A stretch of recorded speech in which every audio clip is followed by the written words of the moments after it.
Well, yes, the order has been reserved now after a lot of argument between both the councils. There has been to and fro argument from both ends in this case.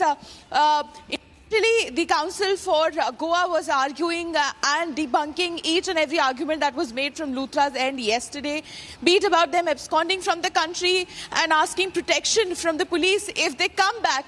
And mind you, they have put a condition that we are ready to come back. We want to come back to India, provided that you give us protection because we are scared.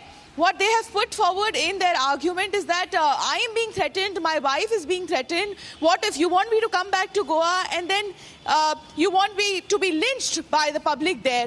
So they're saying that we are running a risk here. There has been a lot of things which has happened in just a matter of few days. There has been minute-to-minute changes in this entire case where several of my properties have been bulldozed. Rest of the properties have been shut down without any notice.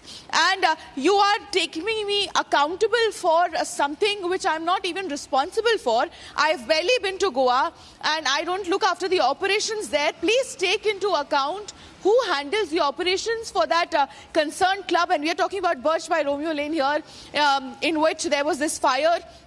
So these were the points that were being raised by the Luthra brothers, to which the state of Goa's council has said that they have raised several points about their health issues as well, that both Saurabh and Gaurav Luthra have health issues, that Saurabh has a history of epilepsy and also of seizures.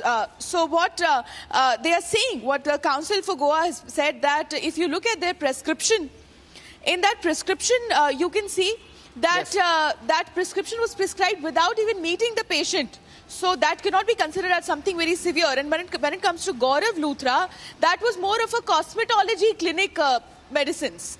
So these are not such serious medicines that you can say that they have a medical history and that if they come back, there is more chances of getting seizure. So such arguments were made from both ends, very strong arguments made, a lot of to and fro between both the parties. And now that the court has reserved the order, the final order is expected to be out by 5 p.m. Back to you. Indeed, Shambhavi, and stay with us because, ladies and gentlemen, these are fast-moving developments coming in as we speak. The Delhi court has now reserved an order that will be delivered at 5 p.m. in the evening. And the entire sequence of events, ladies and gentlemen, we have mapped out very clearly how these two individuals got into an aircraft which flew from 5:30 a.m. in the morning in an Indigo aircraft, and how they escaped the country mere hours after the entire fire incident took place in Goa. And let me also take you through a set of sequence of events as to how exactly this entire sequence was executed. First, what has happened since morning? Today morning, they were detained from the Indigo hotel where they were staying in room number 345. They were detained from the hotel room. These are the visuals of the Thai immigration services who detained them. Subsequently, their identities were verified because a blue corner notice of the Interpol was put in place, and because of that blue collar notice, they were identified, their passports were photographed, and it was proven that it is Gaurav and Saurabh, the two people who were in the Thai police custody. Subsequently, what happened?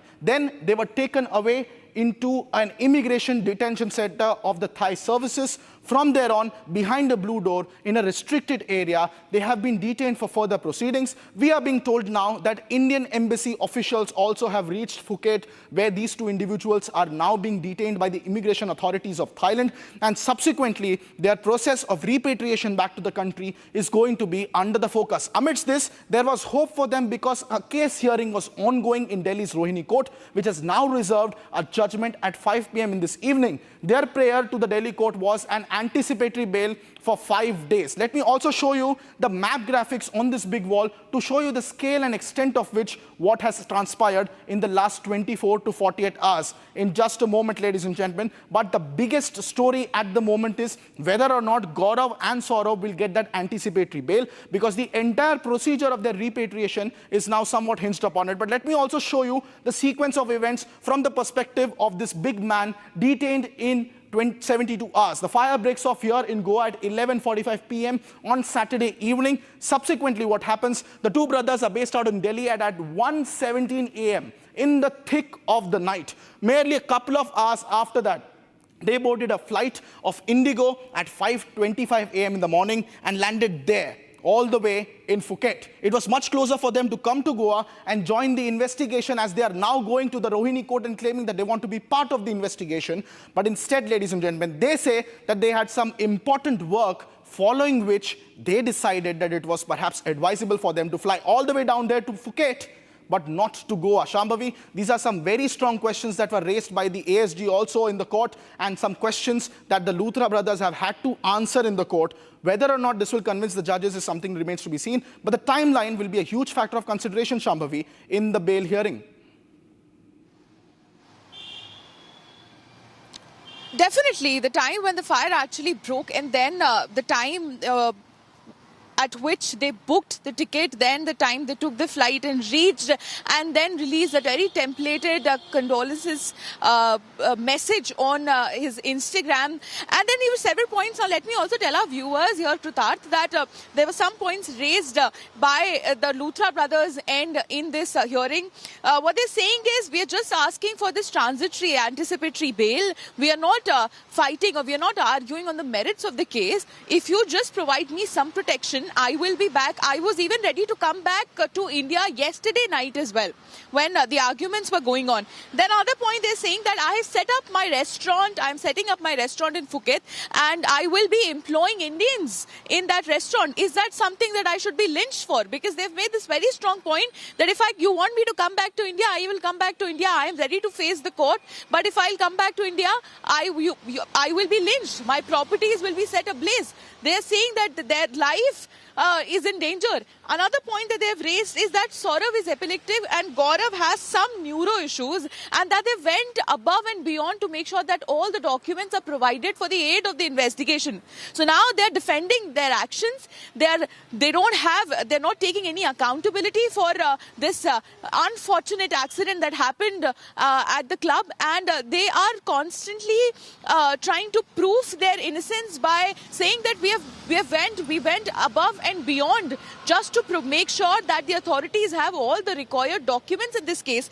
Another thing that they're actually saying, that because Saurabh is epileptic and he is more prone to have seizures, such stressful environment just makes him more prone to have seizure, and that is basic science. So these are the grounds that today the Luthra brothers council have argued, to which even the council for the state of Goa has said that when you look at the timing, we are already constantly telling our viewers the timeline of this entire accident. And when you look at the time, the fire was somewhat around 11:20 to 11:30 p.m. Saturday night. And then around 1:17, that flight, 1:17 a.m., just a couple of hours after that fire, they booked a flight, and then they fled from India. And they're also saying that I ran like a rabbit, but I'm ready to come, I'm ready to face, give me protection and I will come. So that has been their constant point.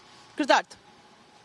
All right, thank you very much, Shambhavi, for bringing us those details. Ladies and gentlemen, that's the big breaking news development coming in at 5 p.m. this evening. We'll have the answer on the anticipatory bail for the Luthra brothers. In the interim, let me bring you a report coming in from the Union Territory of Jammu and Kashmir, where J&K Police, SOG and the BSF together in the Samba International Border Sector are conducting thick combing drives along the international border to prevent any infiltration bid. The national security effort, ladies and gentlemen, is a 24/7, 365-day effort, and our forces are on it. Take a look.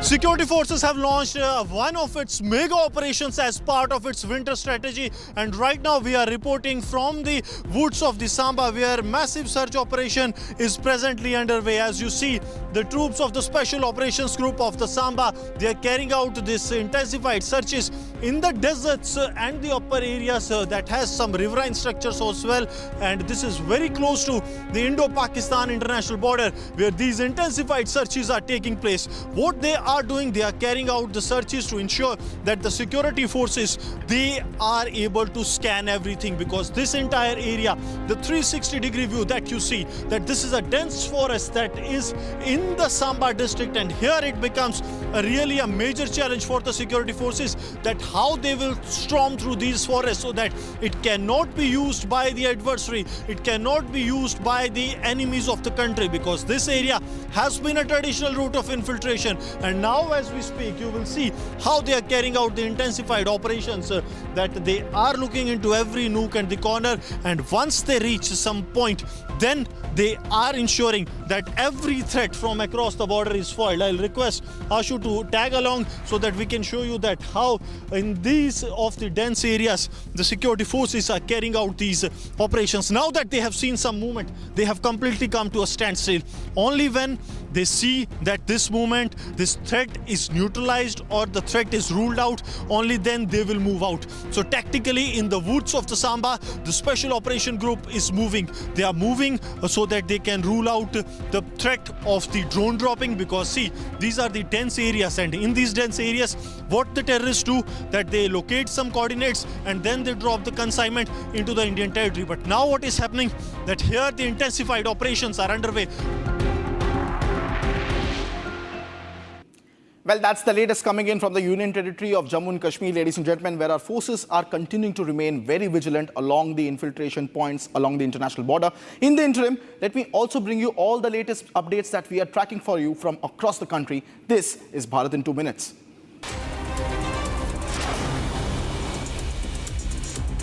A massive fire broke out at the irrigation factory in Jalgaon's MIDC area. Officials confirmed that the blaze, which spread rapidly due to plastic materials, has been brought under control with no casualties reported. 3 people dead, 13 injured in a collision between a car and a tractor near Ayodhya. 4 injured patients admitted in hospital are in stable condition. The victims belong to Madhya Pradesh's Rewa district.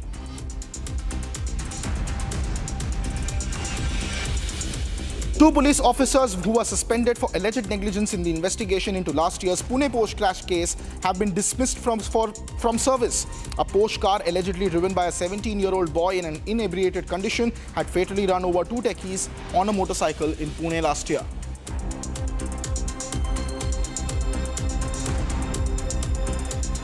A major fire broke out at a 6-story commercial building and the offices of SBI after continuous efforts of nearly 24 hours. The firefighters, NDRF and SDRF teams, assisted by teams from the Guwahati refinery, doused the flames and brought the situation under control. No casualties have been reported so far.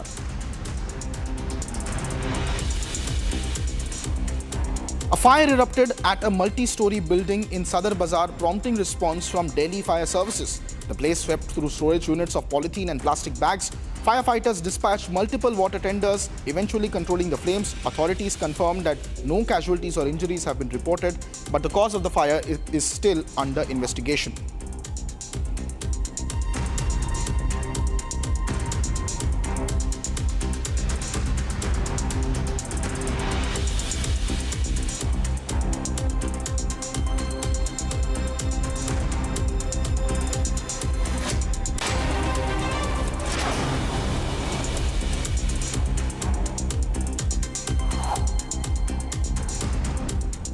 In the interim, ladies and gentlemen, India's humanitarian mission in Sri Lanka after Cyclone Ditwa has now entered a decisive phase. The Indian Army's medical teams operating under Operation Sagar Bandhu have treated more than 5,000 patients in just 48 hours.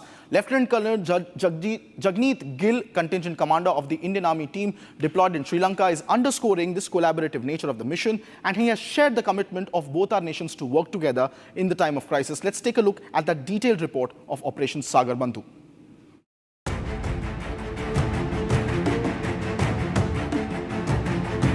The first 48 hours after Cyclone Ditwa caused destruction in Sri Lanka, Indian Army treated more than 5,000 patients. India's relief effort in Sri Lanka following Cyclone Ditwa has moved into a critical stage now. Under Operation Sagar Bandhu, the Indian Army's medical contingent has already provided care to multiple people who were left injured. The Indian Army contingent, led by Lieutenant Colonel Jagneet Gill, set up a fully equipped mobile hospital in the flood-ravaged district of Trincomalee. Well, the key facilities that were established by this hospital really depended on the fact that what were the facilities that were already available in this hospital. So the other hospital which has been non-functional. We were basically looking at facilities like the operation theatre, the dental section, the X-ray and the lab facilities. So we have been able to create these facilities. Other than that, we have also been able to create OPDs, which was the hour of the need. So we have been able to create the surgical OPD, the ortho OPD, the dental OPD, as well as family OPD. So we've been able to provide assistance to almost around 5,000, more than 5,000 patients. The team's priority was to bring immediate, life-saving care to those cut off by the floods, as per Lieutenant Colonel Gill. When the new age technology that we had employed this time was that we had surveillance drones, which were very, very important to find the layouts of the hospital and really helped us to establish it much faster. The other was the HVAC tents, which were deployed to create OT in a minimum time. And also, since the layout of the hospital required us that the labs and the facilities for blood collection were far apart, so we could actually use the logistic drones to carry out lab samples and blood samples to the labs, and we could actually enhance our speed and we could get results much faster. Within 24 hours, the team upgraded a previously non-functional healthcare center. The Indian Army installed an operational theatre, digital X-ray and a fully stocked laboratory in the health center. In addition, they opened OPDs for surgery, dentistry and family health, ensuring a comprehensive package of care. This came as major boost and upgrade to the existing medical infrastructure in Sri Lanka. Cyclone Ditwa made landfall on the eastern coast on 28 November, dumping more than 500 mm of rain in 48 hours. The resulting floods submerged 1.1 million hectares, which is roughly 20% of the island's landmass. 2.3 million people were directly exposed to waterborne hazards. The destruction was immense.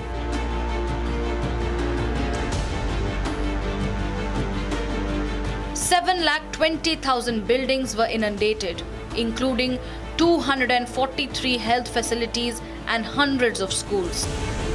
In addition to the medical push, India dispatched 4 more naval vessels to deliver essential relief supplies. Food, water, medicines and shelter kits were provided. The vessels have also provided logistical support for the evacuation of vulnerable civilians. And as the parliament debates continue, ladies and gentlemen, a new controversy has erupted on e-cigarettes being used by an alleged TMC MP on campus. The BJP is now raking up the issue, and when we come right back after this very short break, we'll bring you more details. Do not go anywhere. Republic is live and breaking.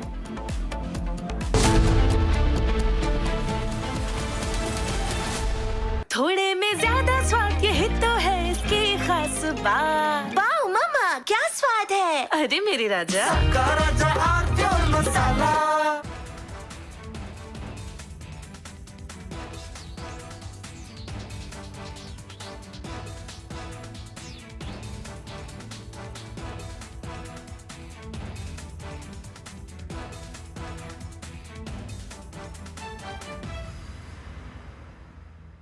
दादी के हाथों का जादू और खुशबू से महकता घर, माँ की मुस्कुराहट और खाने की सुगंध। MDH गरम मसाला, क्योंकि हर रिश्ता है स्वाद से जुड़ा। भाई मेरा बेटी को प्यार चाहिए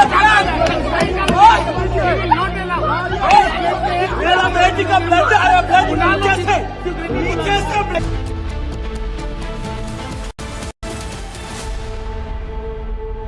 MDH की हल्दी मिर्ची धनिया करे कमाल, ये रंग दे, ये खुशबू दे, ये तीखा, ये कम पड़े, क्या निराला MDH मसाला। केसरिया से मन जोगी हुआ रे, दिल झूमे देखो मतवारा हुआ रे, केसरिया से मन जोगी हुआ। हर पल मनाओ केसरी त्योहार। विमल, बोलो जुबान Kesari.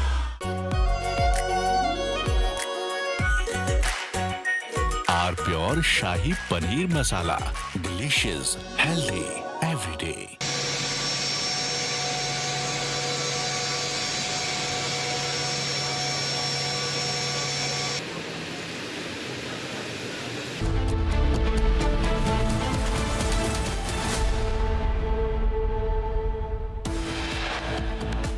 It's the end game for the Luthra brothers duo detained in Thailand by the Royal Thai Police. First pictures only on Republic.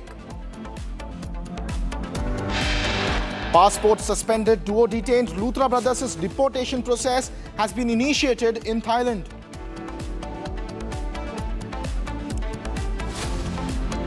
Delhi court reserves order in the interim bail plea for the Luthra brothers, order to be pronounced at 5 p.m.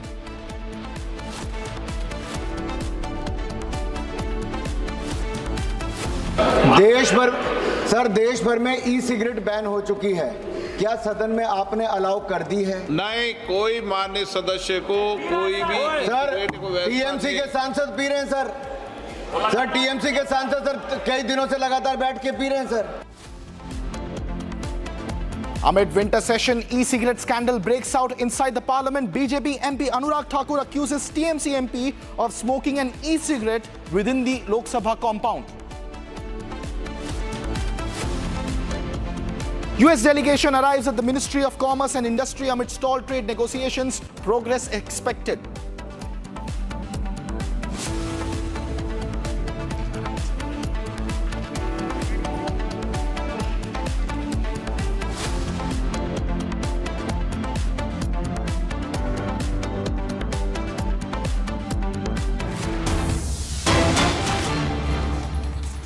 Breaking news coming in on the big controversy on the lamp lighting verdict. There are people who are taking a very strong stand. You heard the Home Minister Amit Shah in Parliament talking about how opposition parties, by bringing in the impeachment motion, had shown that they preferred vote banks than standing for justice for Hindus. And now Mohan Bhagwat, RSS chief, has spoken about it, speaking about Hindu awakening in reference with the lamp lighting controversy. Mohan Bhagwat, let's cut across live.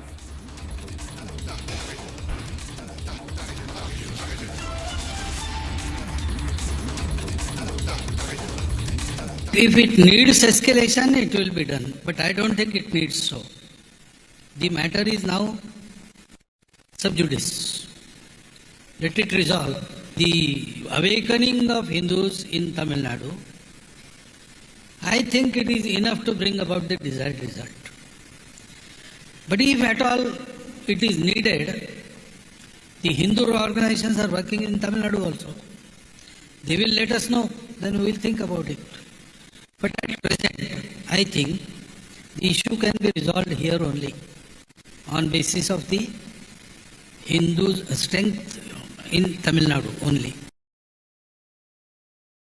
If it needs escalation, it will be done. But I don't think it needs so. The matter is now sub judice. Let it resolve. The awakening of Hindus in Tamil Nadu, I think it is enough to bring about the desired result.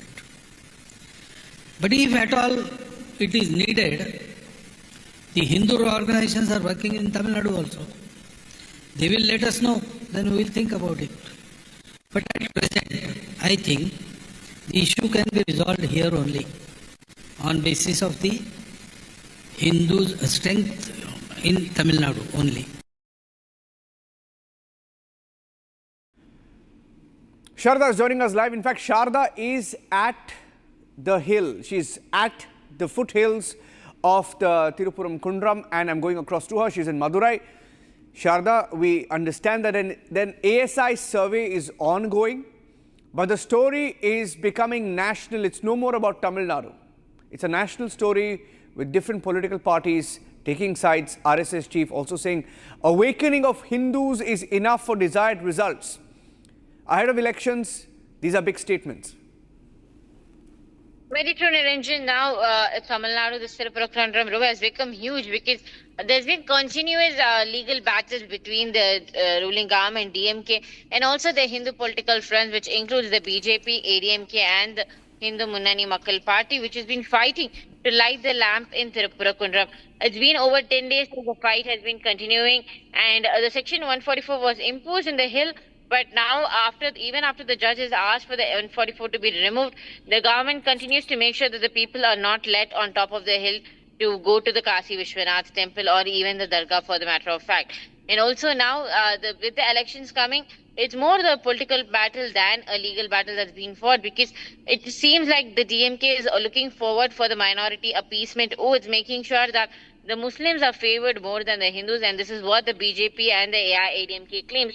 And with the DMK moving forward with an impeachment policy against Judge G.R. Swaminathan, who gave the order that the lamp can be lit on the top of the hill, we can also see that this impeachment motion comes at a time when the order did not come in favor of the DMK. With multiple voices that we heard today from the residents here, the petitioners, the lawyers, and also political leaders who have been fighting for this for years, continue to state that the people in the Tirupurakundaram continue to live harmoniously, but it is the state government that's trying to create an issue by especially a communal break in the communal harmony is what the DMK is aiming at, is what the residents are telling us. Mohan Bhagwat, the RSS chief, speaking on the lamp lighting controversy and an awakening of Hindus. Critical statement ahead of the elections in Tamil Nadu. If it needs escalation, it will be done. But I don't think it needs so. The matter is now sub judice. Let it resolve. The awakening of Hindus in Tamil Nadu, I think it is enough to bring about the desired result. But if at all it is needed, the Hindu organizations are working in Tamil Nadu also. They will let us know, then we will think about it. But at present, I think the issue can be resolved here only on basis of the Hindus' strength in Tamil Nadu only. The story became national the moment DMK and its allies, Congress included, decided to move an impeachment motion. 107 MPs signed the impeachment motion and went to the Speaker and presented a letter. This was 2 days ago. And today it's become a national controversy. In the Parliament last evening, Union Home Minister Amit Shah raised the controversy, talking about, and his reference was to how opposition parties, while backing intruders on one hand, have started opposing Hindus and anything that is seen as pro-Hindu. They were opposing a judge simply because he allowed lamp lighting on that hill in Madurai. Here's what Amit Shah said in Parliament. कोई जज आजादी के इतने साल में नहीं हुआ है मान्यवर कि कोई जज एक जजमेंट दे तो जज के खिलाफ इंपीचमेंट लेकर आते हैं।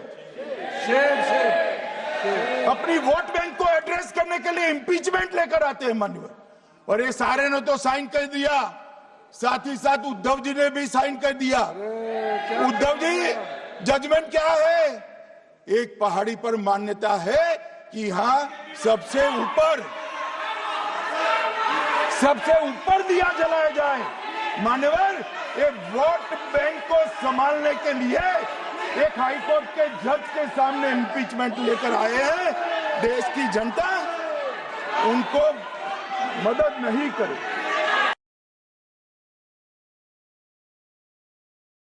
Ladies and gentlemen, we're getting in more pictures right now. Breaking story here on Republic after the Goa club fire where 25 lives were lost. The Luthra brothers who fled India and moved to Thailand. They're getting in more pictures from Phuket of the immigration center. And we are expecting that in a short while from now, the Luthra brothers will be moved from that immigration center. They are likely to be brought back to India in a few hours. The Indian agencies will seek custody and will seek to take a handover from Thai authorities and the police. Let me go, and the immigration, of course, a department in Thailand. Let me go across to Swarali, joining us with the details. Swarali.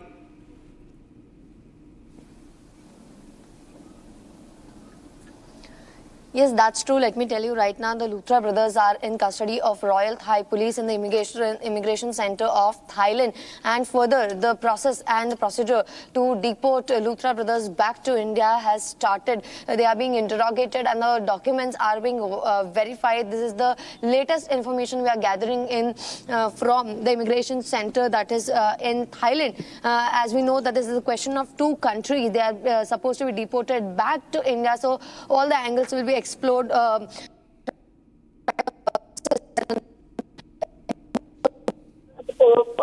Fire tragedy of fire tragedy back. So all the right now, and we might get information soon that when in how many hours or in how many days will the major perpetrators of Goa fire tragedy be bring back to India. I'm staying with this video. There's a new video that's come in, another video that's come in from Phuket of the detention center. This is the immigration detention center where the brothers, the Luthra brothers, Saurabh Luthra, Gaurav Luthra, are being held by the immigration authorities. We should be able to get you more details now. Whether they will be moved out and moved back to India today or tomorrow, it's a question of time and about when they will be moved out. But for the moment, they are being held in this high security area, and they fled India hours after the fire. 5:25 a.m. flight, a few hours after they booked the ticket following the fire that broke out at the Birch Club. We're getting in some more details. One of the owners, there's two of the owners who are in Phuket who've been tracked down, who've been detained, but the third owner, Ajay Gupta is in the court. He was in the Goa court, presented, and we questioned him, asked him a few questions. This is him. Let's try and play that out.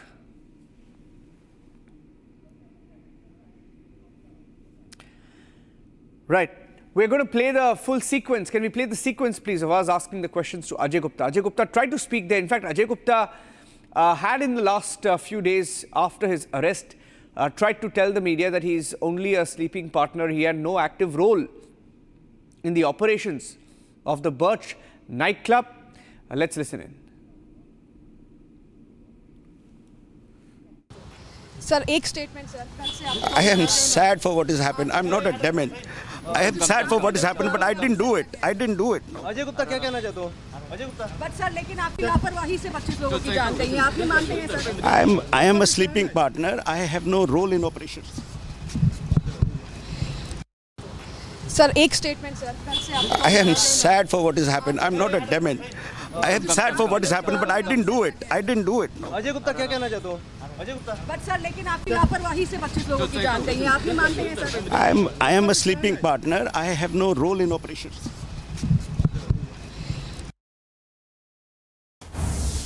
Co-owner outside the court saying he's a sleeping partner, had no role whatsoever.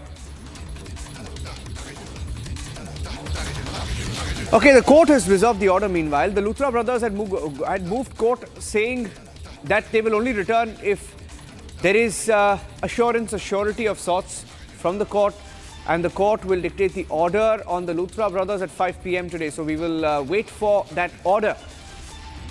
They had sought anticipatory bail from the Delhi court, and the Delhi court has heard them out. Siddharth Luthra, senior advocate, has been fighting, or rather arguing, for these two brothers, Saurabh and Gaurav Luthra, who you see there. And those are pictures of them after the detention this morning. Court will deliver its order at 5 p.m. this evening. I'm going across now to Shambhavi. Shambhavi joining us with details of what happened in court. They maintained that they were there on work. Obviously, they were not on work, because you look at the timeline. 11 o'clock fire breaks out, 1 o'clock they book the ticket, 5 a.m. they've taken off. So it's clear, the timing is clear, it matches. There's no work. Nobody books a ticket if you have work at 1 a.m., 1:17 in the morning to be precise.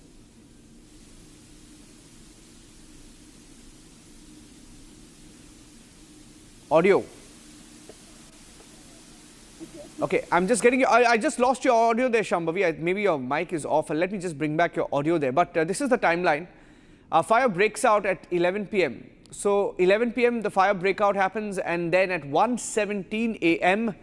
they booked the flight using a portal, Make My Trip portal. That was at 1:17 a.m. And at 5:25 the flight took off from Delhi. They fled Delhi and they landed in Phuket. So that's the timeline of how they planned their escape. But in court they claim that they were there on work. Let me see if Shambhavi is back. I'll try and go across to her. Meanwhile, this is the Interpol blue corner notice issued against both the brothers Saurabh Luthra and his brother Gaurav. And in the Interpol notice talking about giving out the full details of these two brothers. This was given out before, of course, they were detained. 1981 born, Gaurav Luthra, passport, date of issue, expiry date, the date the passport itself was procured from Delhi. As per the particulars, 1981 born Gaurav Luthra was detained today in Phuket. Shambhavi is live now. Shambhavi, what did they claim in court, and how has the Goa government exposed their claims today? See, this timeline issue is the main thing that has been argued today in the court.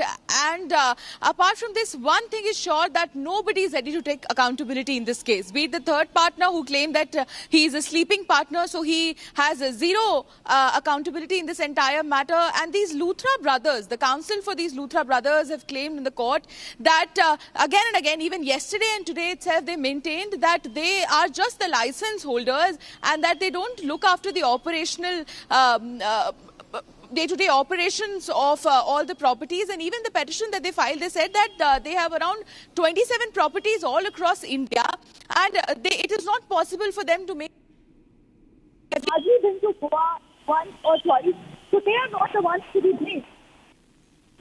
Not the ones to be blamed. This was a very strong point which was raised on their end, to which again the counsel for the state of Goa has said that them saying that they fled, they did not flee from the country, they indeed went on some kind of professional engagement, and they said that we were looking at prospective properties there because they're planning to open a restaurant back in Phuket. But the timing of it, as you very rightly pointed out, is a little too convenient for us to believe this theory, given that the fire was around 11:15 to 11:30 p.m. on Saturday, and the flight was booked in the middle of the night at around 1:15 p.m., 1:15 a.m. and then they flee from India. So this was the main argument which was made from the council of the state of Goa. And now that the court has heard both the parties, there has been rebuttal from both ends. The order has been reserved, and we'll see at 5 p.m. today in which direction does the court decide. Does the court accept and give anticipatory bail for 4 weeks or for whatever time span it deems fit, or it rejects the back? Okay. Lost the line there. We'll take a short break right now, ladies and gentlemen, and get you some top stories from across the country. Let's get you the top stories on Bharat in 2 on Republic.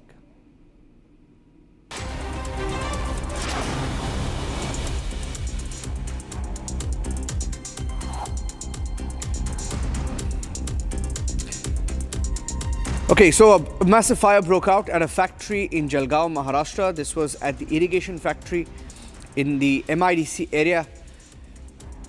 The blaze spread rapidly due to plastic materials that were stored. It's now been brought under control. No casualties were reported.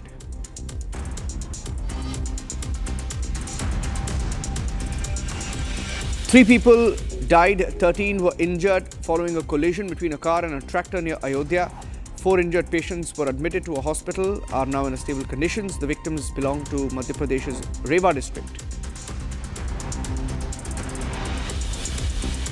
2 policemen who were suspended for alleged negligence in the investigation into last year's Porsche car crash have been dismissed from service. A Porsche car allegedly driven by a 17-year-old boy who was drunk at the wheel had fatally run over 2 techies on a motorcycle in Pune last year.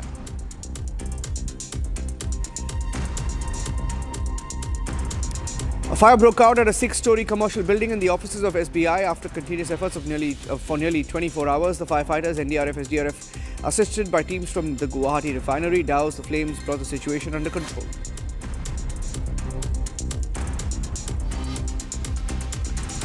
Fire reported at a multi-story building in Sadar Bazaar in the national capital, prompting response from the Delhi Fire Service. The blaze swept through storage units for polythene and plastic bottles. Firefighters were dispatched, multiple water tenders eventually controlling the flames. Authorities confirmed that no casualties or injuries were reported.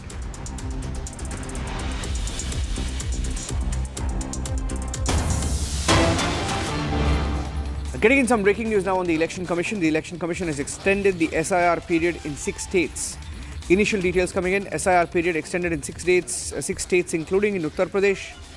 The SIR period has been extended in Tamil Nadu, Gujarat, Madhya Pradesh, Chhattisgarh, and Andaman and Nicobar Islands. News update coming in. The deadline has been extended so that people get more time to complete their formalities. This includes once again Tamil Nadu, Gujarat, Madhya Pradesh, Chhattisgarh, Uttar Pradesh, Andaman and Nicobar Islands.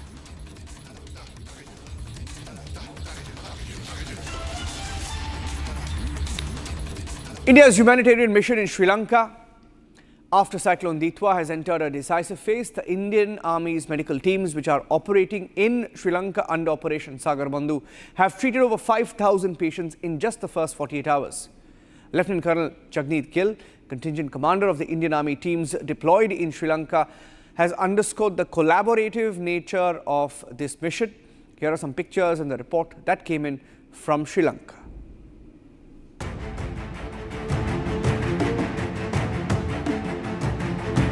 The first 48 hours after Cyclone Ditwa caused destruction in Sri Lanka, Indian Army treated more than 5,000 patients. India's relief effort in Sri Lanka following Cyclone Ditwa has moved into a critical stage now. Under Operation Sagar Bandhu, the Indian Army's medical contingent has already provided care to multiple people who were left injured.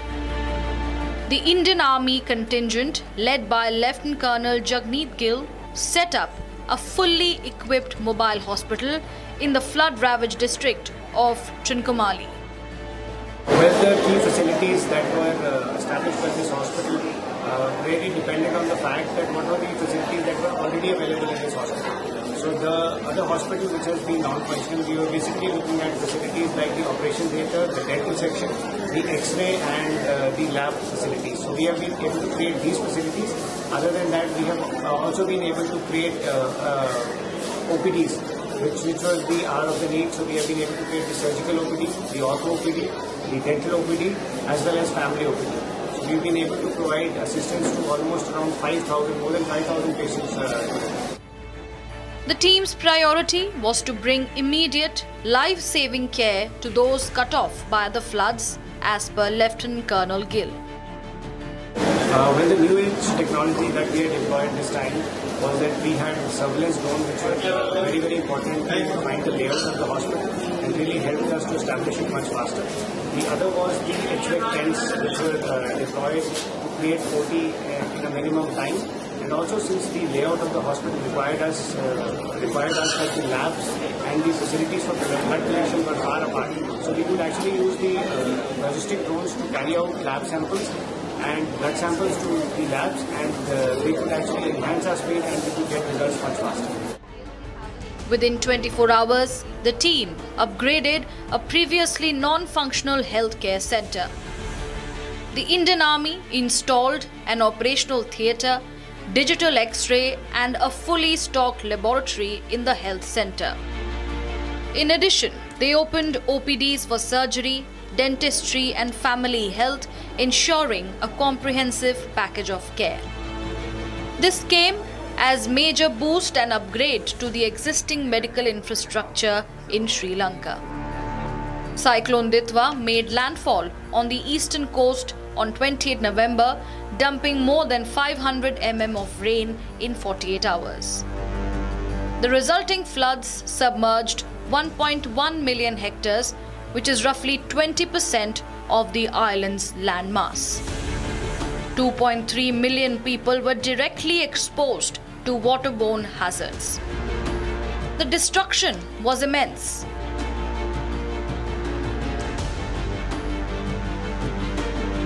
Seven lakh 20,000 buildings were inundated, including 243 health facilities and hundreds of schools.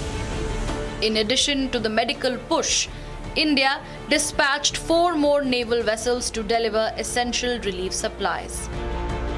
Food, water, medicines and shelter kits were provided.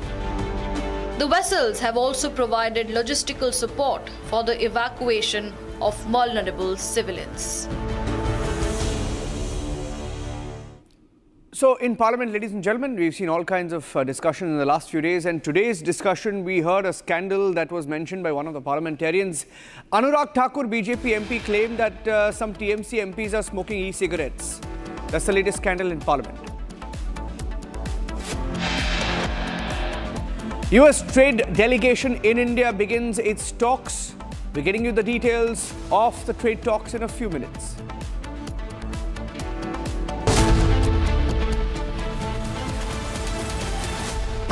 Pure सूजी pasta उबालो मिलाओ और खाओ 8 minute में तैयार। क्या test है सबका राजा hardcore मसाला।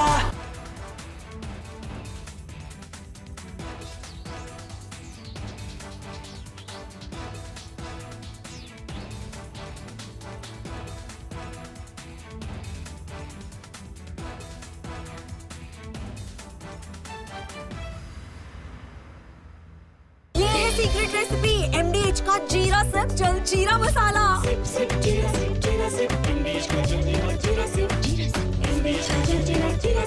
भाई मेरा बेटी को प्यार चाहिए,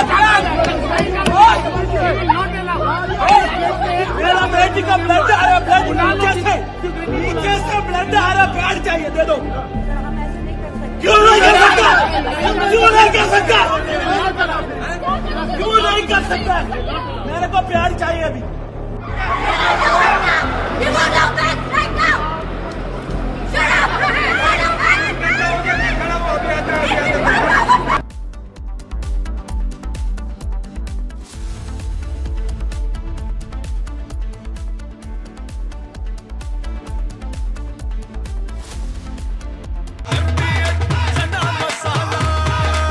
अब छोलिया हो या लोबिया, सफेद चने या काले चने, सब कुछ मजेदार बने। केसरिया से मन जोगी हुआ रे, दिल झूमे देखो मतवारा हुआ रे। केसरिया से मन जोगी हुआ। हर पल मनाओ केसरी त्योहार। विमल, बोलो जुबान Kesari.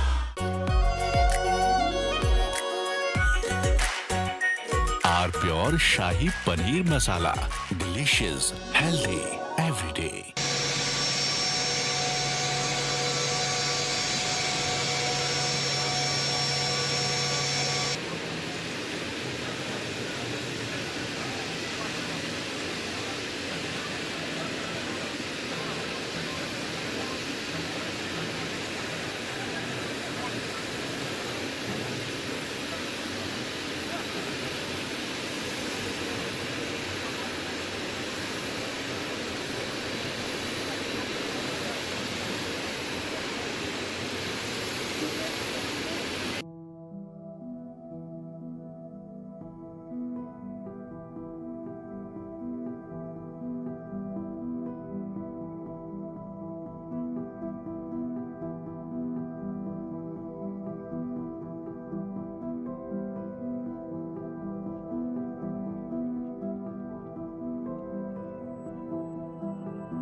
Endgame for the Luthra brothers. They will be dragged back to India. They've been detained in Phuket.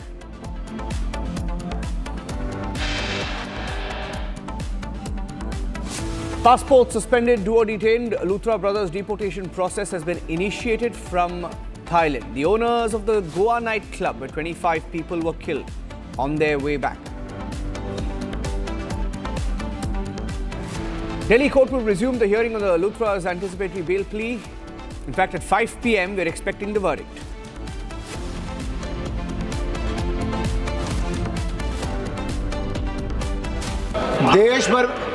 देश भर में ई सिगरेट बैन हो चुकी है। क्या सदन में आपने अलाउ कर दी है? नहीं, कोई माननीय सदस्य को कोई भी सर टीएमसी के सांसद पी रहे हैं सर। सर टीएमसी के सांसद सर कई दिनों से लगातार बैठ के पी रहे हैं sir.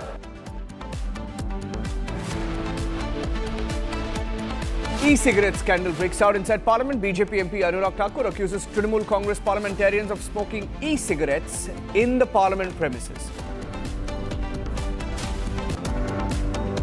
US delegation arrives at the Ministry of Commerce and Industry. Trade talks are underway.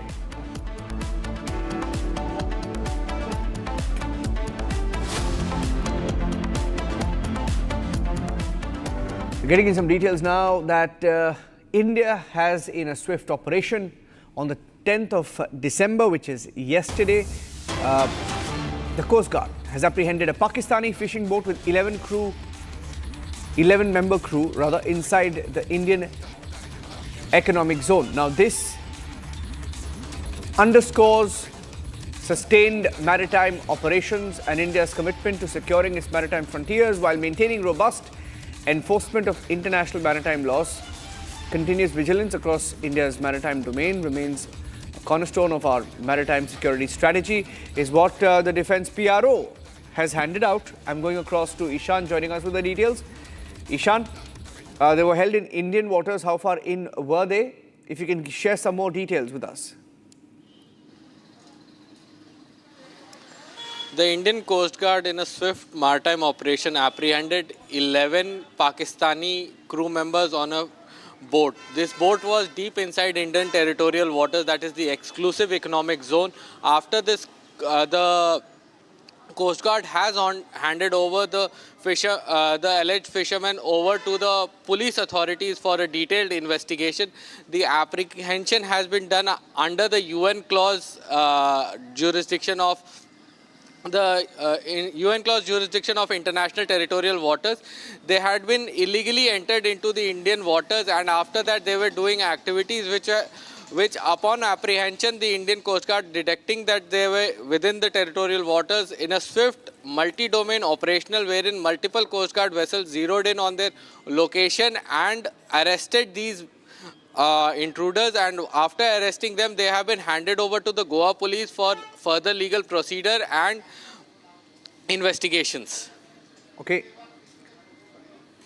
Thank you for joining us with those details. Quick news input that came in from Ishan there. Let's go on and get you some other stories now from across the country. In the national capital, as the winter session of Parliament continues to witness some fierce exchanges between the Treasury and opposition benches.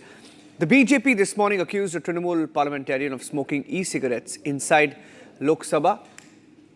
BJP MP Anurag Thakur raising the issue without naming the Trinamool leader, urging the Speaker Om Birla to take note.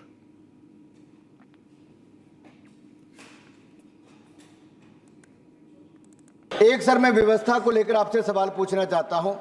देश भर में एक minute, माननीय सदस्य मुझसे सवाल नहीं पूछ सकते। नहीं सर, आपसे आग्रह करने वाला, आग्रह कर सकते हो, आपसे आग्रह कर सर भी ढंग से बिल्कुल सर, हाथ जोड़ के आपसे पूछ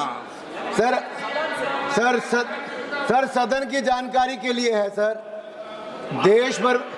देश भर में ई सिगरेट बैन हो चुकी है, क्या सदन में आपने अलाउ कर दी है? नहीं, कोई माननीय सदस्य को कोई भी सर टीएमसी के सांसद पी रहे हैं सर। सर टीएमसी के सांसद सर कई दिनों से लगातार बैठ के पी रहे हैं सर।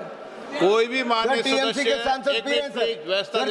नहीं सर, आप चेक करवाइए सर। एक मिनट व्यवस्था सर, सदन में अगर सिगरेट पीना अलाउ कर दिया है। एक मिनट प्लीज, मैं सभी माननीय सदस्यों से पुनः आग्रह करता हूं, हमें संसदीय परंपराओं और संसदीय नियमों का अनुपालन करना चाहिए। कोई भी माननीय सदस्य कभी भी ऐसा कोई विषय मेरे पास आएगा तो निश्चित रूप से इस पर मैं निश्चित रूप से कार्रवाई करेंगे। पार्लियामेंट जिसको हम लोकतंत्र का मंदिर मानते हैं, वहां पर ई सिगरेट लाना ये तो कानून के खिलाफ है। आप कानून के रक्षक है तो कानून के भक्षक पार्लियामेंट में कैसे बन सकते हैं? उसको कंज्यूम करना तो पार्लियामेंट के रूल्स के खिलाफ है कि आप पार्लियामेंट की इस प्रकार से तौहीन नहीं कर सकते। पब्लिकली स्मोक करना, ये तो कानून है देश का, नहीं कर सकते। पार्लियामेंट में तो कतई नहीं कर सकते, हाउस के अंदर तो कतई नहीं कर सकते। पर इन तीनों चीजों का उल्लंघन टीएमसी के एक सांसद करते हैं, और इसी के बारे में बड़े दुख के साथ, बड़े दर्द के साथ अनुराग ठाकुर जी ने स्पीकर को अवगत कराया, जिस पर संज्ञान लेते हुए स्पीकर ने भी कहा कि यह पूर्ण तरीके से गलत है, इसके ऊपर पूर्ण जांच होगी, इन्वेस्टिगेट होगा। तो आज सवाल टीएमसी से बनता है कि जब प्रथम दृष्टया इतनी बड़ी घटना हुई है, तो क्या वो इस प्रकार की नेगेटिव कीर्ति स्थापित करने वाले अपने सांसद पर समय रहते ही स्वतः कार्रवाई करेंगे या स्पीकर के कार्रवाई का इंतजार करेंगे? क्योंकि आप तो कहते हैं आप तो संविधान के बड़े रक्षक हैं, आंबेडकर जी के बड़े प्रशंसक हैं, तो आंबेडकर जी द्वारा संविधान के तहत लोकतंत्र का जो मंदिर है, उसकी मर्यादा की बार बार अवहेलना करने का जो इतना बड़ा अपराध कर रहे हैं, ऐसे अपराधियों पर क्या कार्रवाई टीएमसी करेगी? The Trinamool Congress prima facie not denying the allegations while saying that those in charge of monitoring discipline of MPs in the House will look into the matter. हम क्यों कहेंगे? ये देखना जिसका काम है वो देखेंगे। लेकिन आपकी पार्टी के सांसदों पर आरोप लग रहा है। हम फिर बोल रहे हैं, देखिए तृणमूल, वो आपको पता होगा 2021 पे अब की बार 200 पार बोल के मोदी बाबू हार गए, तो वो गुस्सा अभी तक नहीं गए। क्या किया जाएगा? पैसा बंद, खाना बंद, नौकरी बंद, सब कुछ बंद, और उसके साथ साथ मंत्री लोगों ने सदन में आके असत्य भाषण भी बोलने लगा। बहुत अनफॉर्चुनेट है, बोलने दीजिए। फिर हम बोलते हैं कि कोई भी इंडिसिप्लिन होगा तो उसका संभालने के लिए संसद का एक तरीका है, डिसिप्लिन है। अनुराग ठाकुर कोई गुरु ठाकुर नहीं है, वो बोलेंगे हम मान जाएंगे।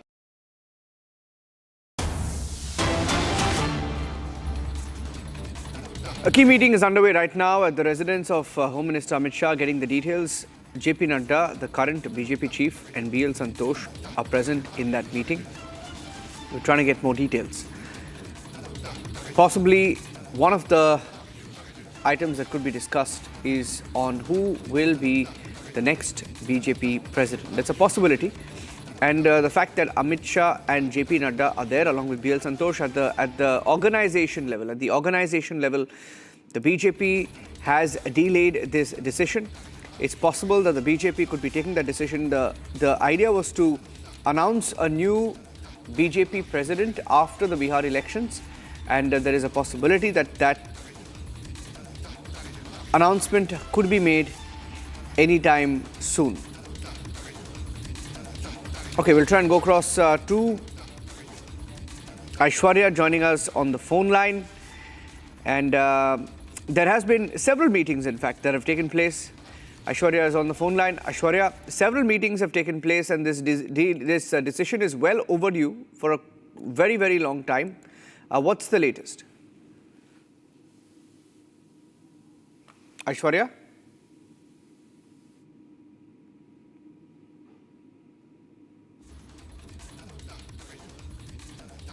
Okay. While we go across to Aishwarya, let's also tell you a few more details that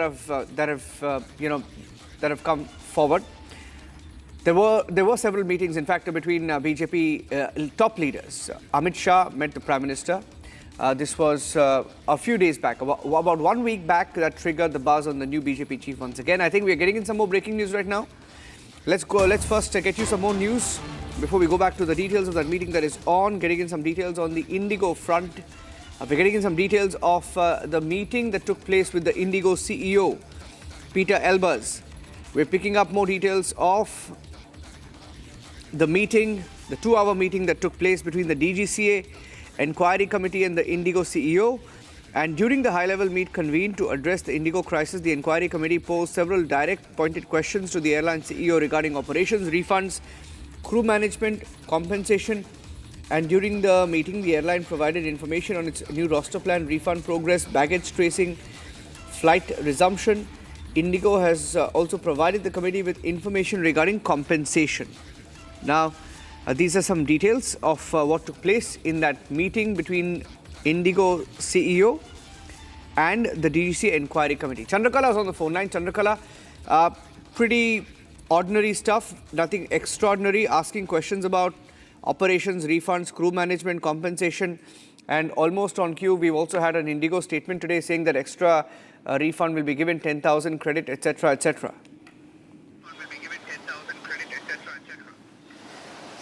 Yes, in fact, a very crucial to our long meeting took place between the DGCA Inquiry Committee and the Indigo CEO here at the DGCA office. Of course, the fact that what we are learning is this high-level meeting was convened to address the Indigo crisis. Of course, the Inquiry Committee has posed many questions related to the crisis and also asked for detailed information as far as the operational, the disruptions or the flight cancellations or flight restoration for that matter is concerned. And of course, it was a direct question being posed to the CEO, the Indigo CEO, regarding operations, refunds, crew management and compensation. Well, of course, the meeting took place for 2 hours and, the airline provided few information on its new roster plan and refund progress, baggage tracing and flight resumption. Well, it also provided the committee with information regarding compensation. Well, given the fact that, we have seen the Indigo CEO, mentioning and apologizing for this entire crisis, yet, the crisis still remains intact because more and more flights still remain cancelled today morning. We have seen in Bengaluru, in Ahmedabad, also yesterday, many Indigo flights remains cancelled, and also the fact that many staff, many passengers has complained about, as far as the staff are concerned, there has been no such swift actions being taken. So yes, a very crucial meeting has taken place, although we know that the Civil Aviation Ministry has warned Indigo of strict actions, and they have sought a response as far as detailed data and an update on this entire crisis as far as flight restoration is concerned. Although, the Indigo CEO has mentioned that 1,800 plus flights has resumed, but the fact remains, this entire aviation crisis, when it will be sorted out, because it's been more than a week that, of course, this crisis happened, and now, Okay, we'll leave it at that. We'll just wait and see if there are more details that come in on the story. As of now, nothing much. Of course, it's DGCA. You can't expect much for the DGCA to do in this particular case. They've gone soft on Indigo all along. They suddenly can't go really hard on Indigo, can they? Moving on, ladies and gentlemen, security forces in Jammu and Kashmir have intensified operations along the international border in Samba and surrounding sectors amid dropping temperatures, heightened concerns of cross-border infiltration. Joint teams of the Jammu and Kashmir's Police Special Operations Group, the SOG, the Army Border Security Force conducting combing drives through forest areas, riverine belts and streams. My colleague Gursimran sent us this report from the border. Security forces have launched one of its mega operations as part of its winter strategy, and right now we are reporting from the woods of the Samba, where massive search operation is presently underway. As you see, the troops of the Special Operations Group of the Samba, they are carrying out this intensified searches in the deserts and the upper areas that has some riverine structures as well, and this is very close to the Indo-Pakistan international border, where these intensified searches are taking place. What they are doing, they are carrying out the searches to ensure that the security forces, they are able to scan everything, because this entire area, the 360-degree view that you see, that this is a dense forest that is in the Samba district, and here it becomes really a major challenge for the security forces, that how they will storm through these forests. So that getting some breaking news right now. Rioter Umar Khalid, along with Sharjeel Imam, they've been fighting for bail for the last few weeks and months. The Delhi court has granted an interim bail to Umar Khalid from 16th December to 29 December. That's about 14 days. 14-day period. It's a 14-day interim bail. I repeat, 14-day interim bail for Umar Khalid. It is for his sister's wedding. He can attend his sister's wedding, and then he will have to go back. He will have to surrender himself again. So it's a quick news alert. We'll go across to Rhythm.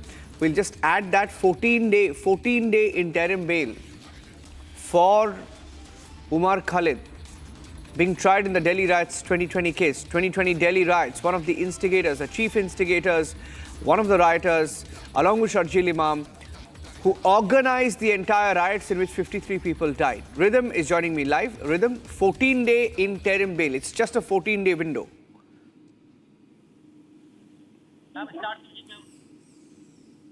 Rhythm? All right. Even as the Delhi Supreme Court has reserved judgment, Niranjan, on the Umar Khalid bail plea, the Delhi court has granted an interim bail to Umar Khalid, and this is because he has to attend his sister's wedding from 16th to 29th. Remember, this is only for 15 days to attend his sister's wedding.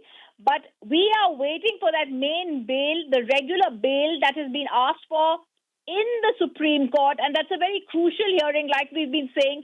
Within the next 7 days, the top court of the country is going to come out with an order in the bails that have been asked for by Umar Khalid, Sharjeel Imam and others. The regime change operation is the main case that the Delhi police and the government has against them. We have to see what happens in that. This is a 15-day bail that has been granted to attend his sister's wedding, and this is on particular grounds in which bail has to be granted, on the basis of which this has been granted now. So Umar Khalid had asked for his sister's wedding. That's on 27 December. The Delhi police had told earlier, remember, the Supreme Court and others, that this case may finish soon, and that's when now this bail has been granted by the court. 15 days. Okay, 15-day interim bail. Rhythm, it's important to tell people, remind people about who Umar Khalid is, who Sharjeel Imam is, and how these two people organized the riots, resulting in the deaths, murders, not deaths, murders of 53 people in Delhi. Don't think it's, you're absolutely right. People also need to understand when the Washington Times and the New York Times talk with sympathy about these people, they are terrorists under the UAPA Act. They wanted a regime change operation not only in Delhi but pan-India. This is what the Delhi police said. I do believe after the evidence that we have seen over the past few years, this case should have been handed over to the NIA. This time the Delhi police had made no stones unturned in the top court of the country to say they had international support. They also, the speeches of Sharjeel Imam, Niranjan, that you and I have seen, the 8 minutes that have been shown to the Supreme Court, it's very clear. They looked at anything they could to use it as a catalyzing effect to ensure that people of the minority community could be galvanized only for their dangerous agenda to break India. They were not successful. The same modus operandi was followed in Dhaka and in Nepal. They were successful there. So very, very dangerous terrorists who have been in prison for the past 5 years. He's been granted bail, but we have to see what happens within the next 7 days in the top court of the country and whether they're granted bail there. I do believe that this is a bench that has heard each side, and after having seen the evidence, these terrorists will continue to be in jail. Yes. Rhythm, if I can just keep you on that story, because it's critical to get, because nobody knows this case better than you. If you can tell our viewers a little bit about, how these two, especially Sharjeel Imam and Umar Khalid, not just the faces, but how their legal teams, they have the high-profile legal teams, high-profile lawyers, and they've been trying really hard to get out of jail at any cost. They've been fighting for bail. So a little bit about the arguments they've been trying to make in court. Well, absolutely. The main arguments that have been made is that this is an act that you can't attribute to them because they have not openly said anything that can be seen to be violent. That is what the lawyers for Sharjeel Imam, Umar Khalid and others have said in the court.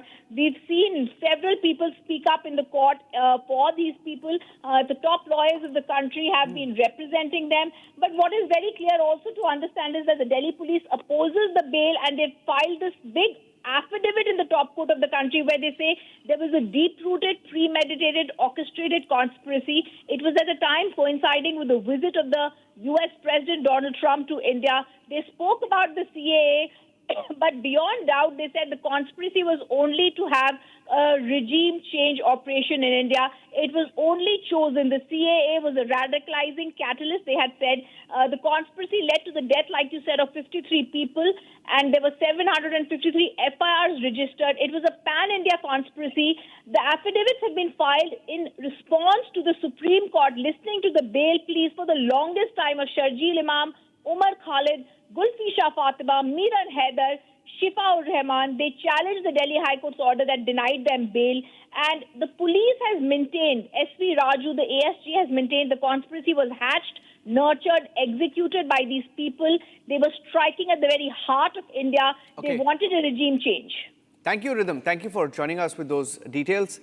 We'll leave it at that. It's a 14 to 15-day reprieve. 15 days, that's it, for his sister's wedding.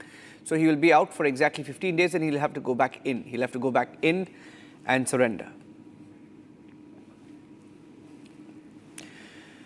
Ladies and gentlemen, for the last 5 days, today is the 5th day, started on Sunday, today is Thursday. For 5 days, we've been reporting endlessly on the Goa nightclub fire and the corruption that caused the fire. It's endgame for the Luthra brothers. This morning, their free run ended after they were detained in Thailand following an international alert. A series of steps were taken, including moving the Interpol, and the owners of the Goa Birch by Romeo Lane nightclub are now staring at a swift deportation, which could happen, by the way, within the next 24 hours. And the arrest, a possible arrest, the moment they land in India. Their matter in court, they've moved for anticipatory bail and it's being heard, rather has been heard and will be delivered in about roughly 8 minutes. 5 p.m. is when the verdict is expected. And what happens next is something we're all watching out for closely. Here's how they were caught this morning, how their run ended in Phuket, Thailand. A massive breakthrough in the Goa club blaze case. Hours after their 72-hour run abroad ended, the Luthra brothers, Gaurav and Saurabh, were detained in Phuket by Thai authorities. The detention came after Indian agencies triggered a blue corner notice and activated the India-Thailand extradition framework that has been operational since 2015. The duo is currently in immigration custody in Thailand, where documentation and identity verification are underway, the first step before deportation. So, what is next? Once Thai immigration completes paperwork, they will issue what is effectively a deportation order. Unlike a full extradition trial, deportation is usually faster and based on immigration violations or overstaying alerts. Indian officials from Goa Police and CBI's Interpol wing are already coordinating with the Indian Embassy in Bangkok to secure an early travel warrant. If all clearances move without delay, officials say the brothers could be put on a flight to India within the next 48 to 72 hours. The moment they land, they will be arrested. Goa Police have already prepared transit remand paperwork and a detailed case file, including fire department findings and digital evidence of ticket bookings minutes after the blaze. Diplomatic channels expect no resistance from Thailand, given the seriousness of the case and the prior Interpol alert. Once in India, the Luthra brothers will face custodial interrogation, reconstruction of the crime scene, and confrontation with technical evidence already gathered. Investigators allege the brothers fled within 90 minutes of the fire, booking tickets to Phuket at 1:17 a.m. while rescue operations were still underway.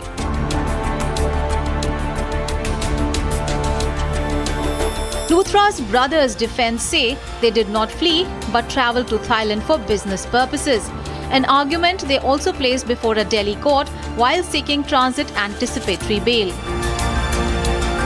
Meanwhile, back in Goa, the probe is widening. Police have arrested 6 people so far, including partner Ajay Gupta, who has been brought back for questioning. A lookout circular is also out for British national Surinder Kumar Khosla, the property owner of the club, who is still untraceable. For now, all eyes are on Thailand, where the final deportation order comes through and when the escorted flight back to India is confirmed. A process that began with a blue corner notice is now in its last leg, the handover. And once Luthra brothers return, the investigation enters its most crucial phase yet. Ladies and gentlemen, there's a big story that's developing in Tamil Nadu. It has been for the last few weeks on the Deepam controversy in Tiruparankundram Hill in Madurai.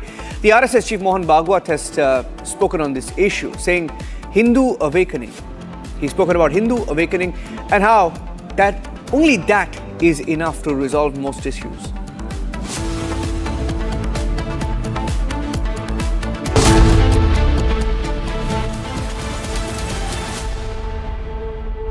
आधे bowl दही में 4 चम्मच MDH चटनी पुदीना मसाला डाला, stir करो, पुदीना चटनी तैयार। MDH चटनी पुदीना मसाला।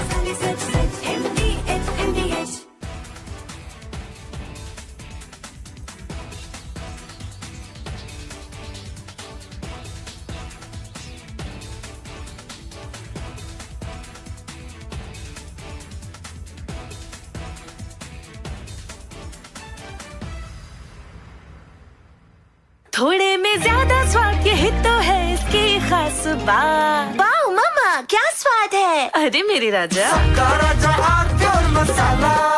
भाई मेरा बेटी को प्यार चाहिए, मेरा बेटी का ब्लड आ रहा, ब्लड नीचे से ब्लड आ रहा, प्यार चाहिए, दे दो। क्यों नहीं कर सकता? क्यों नहीं कर सकता? क्यों नहीं कर सकता? मेरे को प्यार चाहिए अभी।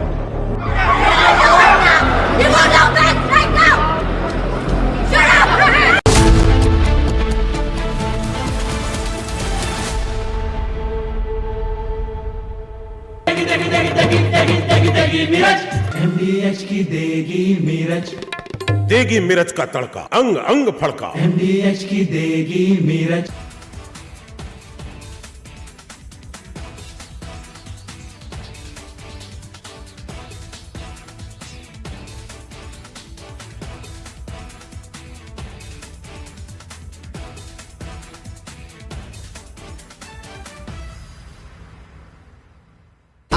प्योर सूजी पास्ता उबालो, मिलाओ और खाओ, 8 मिनट में तैयार। क्या टेस्ट है, सबका राजा आर pure masala.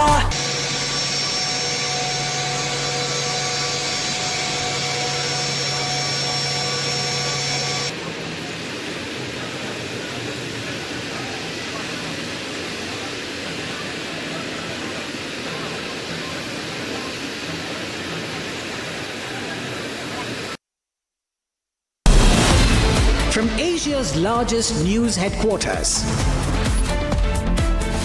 setting the agenda for Bharat.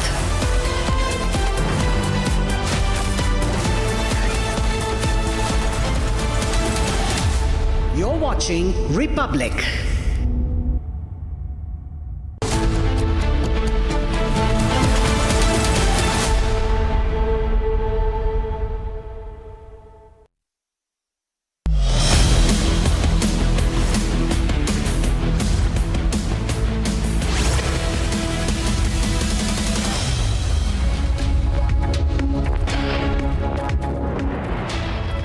Good evening, ladies and gentlemen. Thank you for staying with us this Thursday. You're watching Live and Breaking at 5 p.m. with me, Ayana Mitra. Viewers, at least 100 opposition MPs have moved an impeachment motion against Justice Swaminathan, who's a judge of the Madras High Court, over a judgment that he passed in favor of Hindus. What is this controversy all about, and why is it that the opposition is so rattled with a judgment that essentially favors the rights and sentiments of Hindus? We'll get you the details of all that and a lot more, but first the headlines this hour.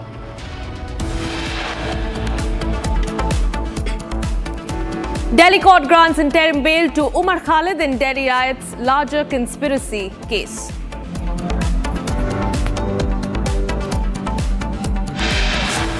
Luthra brothers, owners of Goa Club, seen handcuffed after detention in Thailand's Phuket.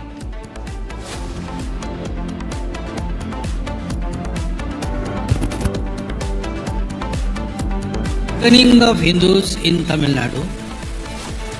I think it is enough to bring about the desired result. RSS chief Mohan Bhagwat speaks on Madurai. Deepam Rao says can be resolved by Hindu strength.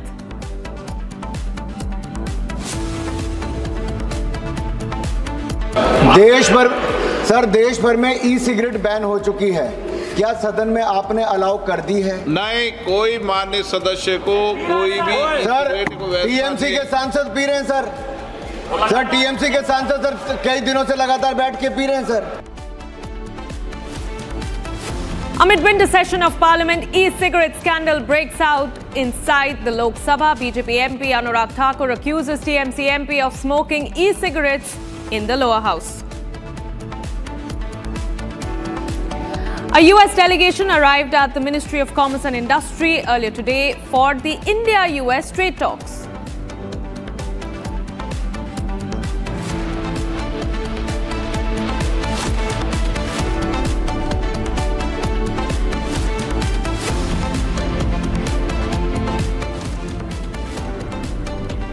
Our viewers, RSS Chief Mohan Bhagwat issued a statement just a short while back, and he has expressed confidence that the temple issue, the Madurai temple issue in Tamil Nadu, can be resolved by Hindus, citing the strength of Hindus collectively in the state. He has said that the escalation is not necessary at this point, but if needed, Hindu organizations in the state of Tamil Nadu will inform them. The RSS chief has emphasized that the issue will be resolved favorably for Hindus and they will do whatever it takes. Issue revolves around a Madras High Court order allowing the devotees to light a lamp at a stone pillar near a dargah, which the Tamil Nadu government has appealed for in the Supreme Court. And this is essentially in regards to the judgment that was earlier passed by Justice Swaminathan, who's a Madras High Court judge. Let's first listen in to that statement that came in earlier from the RSS chief. If it needs escalation, it will be done. But I don't think it needs so. The matter is now sub judice. Let it resolve. The awakening of Hindus in Tamil Nadu, I think it is enough to bring about the desired result. But if at all it is needed, the Hindu organizations are working in Tamil Nadu also. They will let us know, then we will think about it.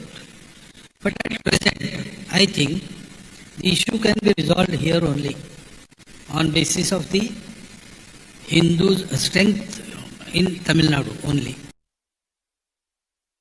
If it needs escalation, it will be done. But I don't think it needs so. The matter is now sub judice. Let it resolve. The awakening of Hindus in Tamil Nadu, I think it is enough to bring about the desired result. But if at all it is needed, the Hindu organizations are working in Tamil Nadu also. They will let us know, then we will think about it.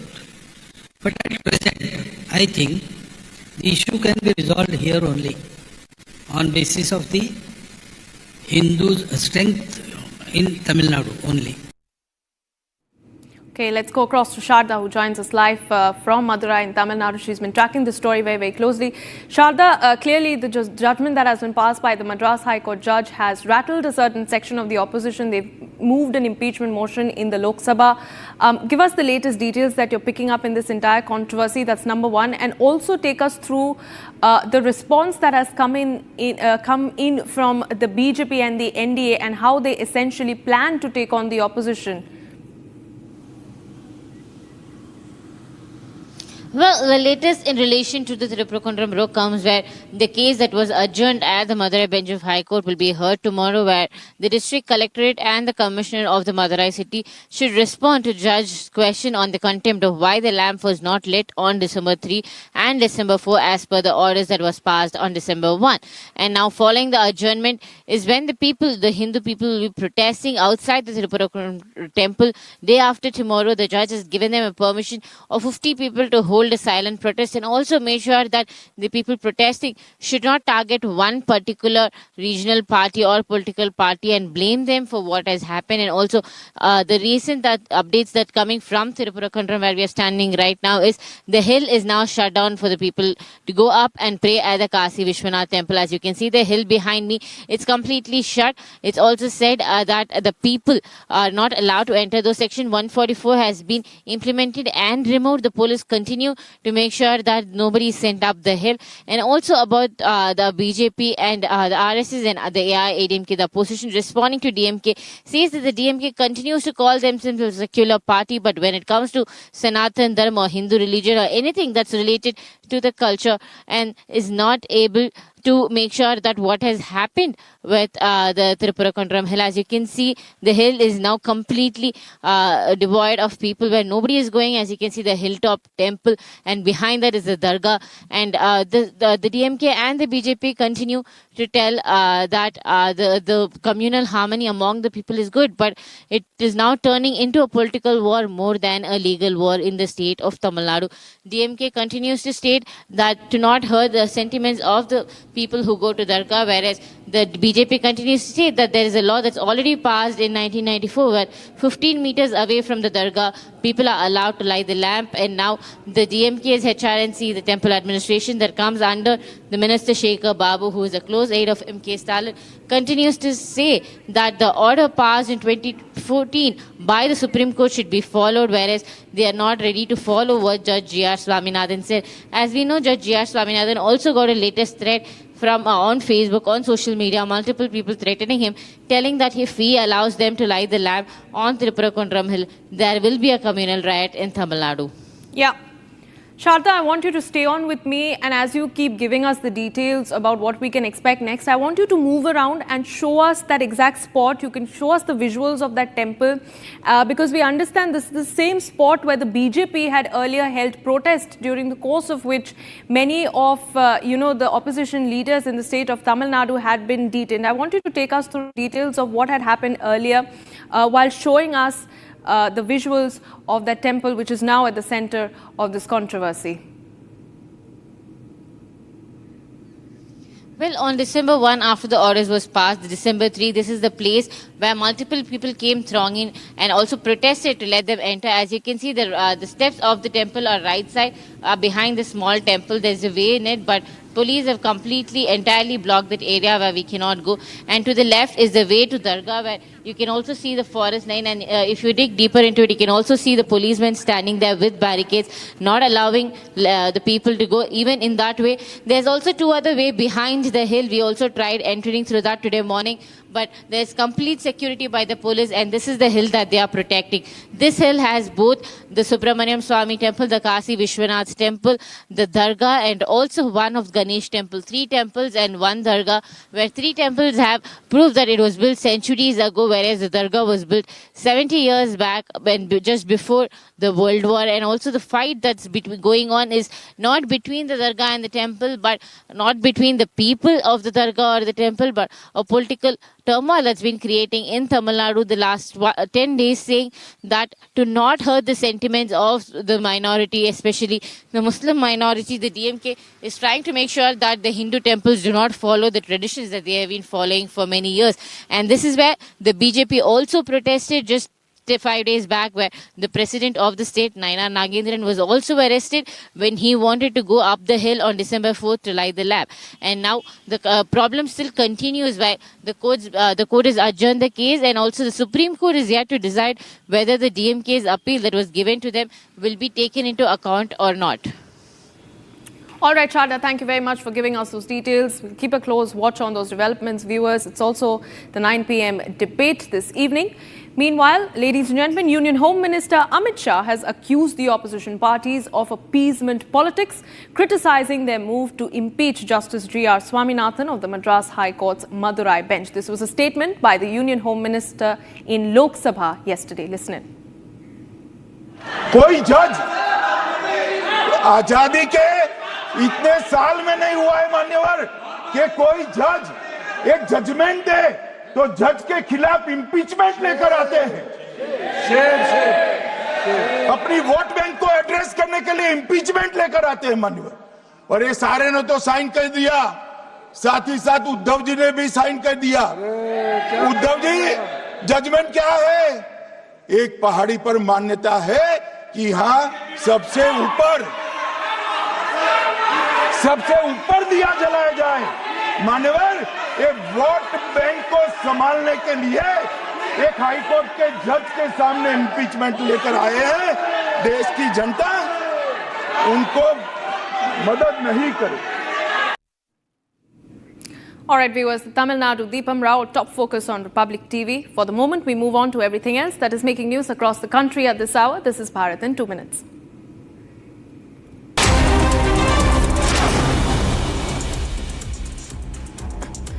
A massive fire broke out at the irrigation factory in Jalgaon's MIDC area. Officials confirmed the blaze, which spread rapidly due to plastic materials, has been brought under control with no casualties reported. 3 people died and 13 were injured in a collision between a car and a tractor near Ayodhya in Uttar Pradesh. 4 injured patients were admitted in a hospital, are in stable condition now. The victims belong to Madhya Pradesh's Rewa district.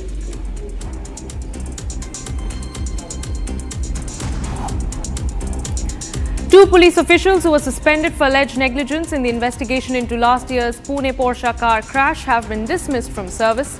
Porsche car allegedly driven by a 17-year-old boy in an inebriated condition had fatally run over 2 techies on a motorcycle in Pune last year. A major fire broke out at a 6-story commercial building and the offices of SBI. After continuous efforts of nearly 24 hours, the firefighters, NDRF, SDRF teams assisted by teams from Guwahati refinery doused the flames and brought the situation under control. No casualties have been reported. A fire erupted at a multi-story building in Sadar Bazaar, prompting response from the Delhi Fire Services. The blaze swept through storage units for polythene and plastic bottles. Firefighters dispatched multiple water tenders, eventually controlling the flames. Authorities confirmed that no casualties or injuries have been reported.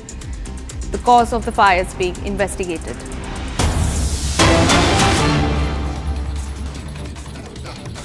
उसी खोली और regional passport office को passport cancellation के लिए कहा।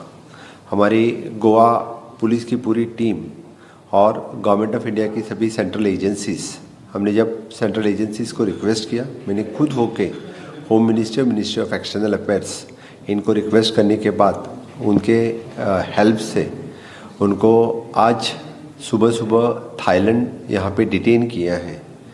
मैं सही में यानी विद इन द 4 days इस तरह के जो इंटरनेशनल लेवल पे जो कोई भागता है उनको फास्ट ट्रैक तरीके से उनको डिटेन करने की पहली बार इस तरह से उनको डिटेन किया है। हमारी गोवा की टीम और सेंट्रल एजेंसीज के टीम के द्वारा यानी वहाँ से जो डिटेन किए दोनों जो क्लब ओनर्स हैं उनको वो गोवा में लाएंगे। जो मैंने खुद होके कहा था कि उनको जितना जल्दी हो सके उतना जल्दी हम बिहाइंड द बार्स उनको डालेंगे और इसीलिए उनको बहुत ही जल्दी हम गोवा में लेके आएंगे और इनके खिलाफ जो सख्त कारवाई ओपन केली, तांकां ब्लू कॉर्नर नोटीस सर्व केली आणि ताज्या उपरांत तांकां रिजनल पासपोर्ट ऑफिस हाका तांचो पासपोर्ट कॅन्सलेशनाक धाडलो with the government of India central agencies म्हणजे home department, ministry of external affairs हांच्या सगळ्यांच्या सहकार्यांत आमी तांकां आज सकाळी फुडें डिटेन करपाक शकले। पर्सनली हांव म्हणजे होम मिनिस्ट्री आनी मिनिस्ट्री ऑफ एक्सटर्नल अफेयर्स आनी सगळ्यो एजन्सीज हांकां धन्यवाद म्हणटा की विदीन 4 दिसाच्या भितर ही केस पुराय क्रॅक करता आसतना तांकां दोगांयको आमी थंय डिटेन केला। थोड्याच दिसाच्या भितर आमची special government of Goa police आनी CBI पुलीस थंय वचून तांकां पर्सनली गोंयांत हाडटले। हांवें जे पर्सनली सांगलेले की within short span of a time तांकां बिहायंड द बार आमी उडयतले। म्हाका खरोखरूच बरें दिसता की पुलिसांनी प्रॉम्प्ट रित्या आनी सेंट्रल एजन्सीजनी काम करून म्हणजे ह्या लोकांक परत एकदा बिहायंड द बार हाडपा खातीर सगळ्या जाणांनी फास्ट ट्रॅक पद्दतीचेर काम केलें। अजूनय बी म्हणजे अशा पद्दतीचे हे इन्व्हेस्टिगेशन्स ह्या केसीचे पुराय चालू उरतले आणि सगळ्या जाणांक जेका कोणाक जितकी कायद्यानुसार तांकां शिक्षा दिवपाक मेळटा तितकी तांकां शिक्षा दितले हें हांव खात्रीशीर सांगू शकता। एक मिनिट, त्यांचो प्रोसिजर जो आसा आमच्यो गोवा पुलीस सेंट्रल एजन्सीज कडेन उलयत आसा आनी पर्सनली हांगासल्यान धाडल्या उपरांतूच तांकां हे गोंयांत जाता तितके बेगीन हाडटले। मैं सबसे पहले मैं गोवा पुलिस और सेंट्रल एजेंसीज सीबीआई हो या ministry of home affairs, ministry of external affairs, इनका मैं बहुत धन्यवाद करता हूं कि विद इन द 4 डेज जो एक्चुअली फायर इंसिडेंट गोवा में हुआ, इसको 6 लोगों को हमने अरेस्ट किया। जो एक्चुअल क्लब ओनर थे, जो 3 क्लब ओनर थे, उसमें से एक क्लब ओनर को हमने दिल्ली से उठा के गोवा में लेके आए। दो क्लब ओनर जो उसी दिन सुबह सुबह जो इंडिया छोड़ के थाईलैंड चले गए थे, इनके खिलाफ कार्रवाई करते वक्त हमारे गोवा पुलिस ने उनके एलओसी खोली, उनको ब्लू कॉर्नर नोटिस जारी की और रीजनल पासपोर्ट ऑफिस को उनका पासपोर्ट कैंसिलेशन करने के लिए भी हमने डाला। With the help of the ministry of the external affairs और the ministry of the home, हमने उनको आज थाईलैंड में डिटेन किया है। Within a short span of a time the Goa police की टीम और the CBI government of India के सहकार्य से उसको थाईलैंड से गोवा लेके आएंगे। मैंने जो कहा था कि इनको with in the short span of a time हम इनको अरेस्ट करके गोवा लेके आएंगे। मैं जिन जिन एजेंसियों का मदद हुई है उन सब का मैं बहुत बहुत धन्यवाद देता हूँ, क्योंकि इन्होंने प्रॉम्प्ट रीत्या इतने बहुत ही within a short span of a time उन्होंने प्रॉम्प्ट केस क्रैकडाउन की है। बस इतना ही नहीं, जो 3 ऑफिसर्स को हमने सस्पेंड किया था, जो 2 ऑफिसर्स कोऑपरेट कर रहे हैं, इनमें से जो एक ऑफिसर्स कोऑपरेट नहीं कर रहा है, मुझे लगता है कि पुलिस लगा तो उसको कल तक उसको भी हम अरेस्ट करेंगे।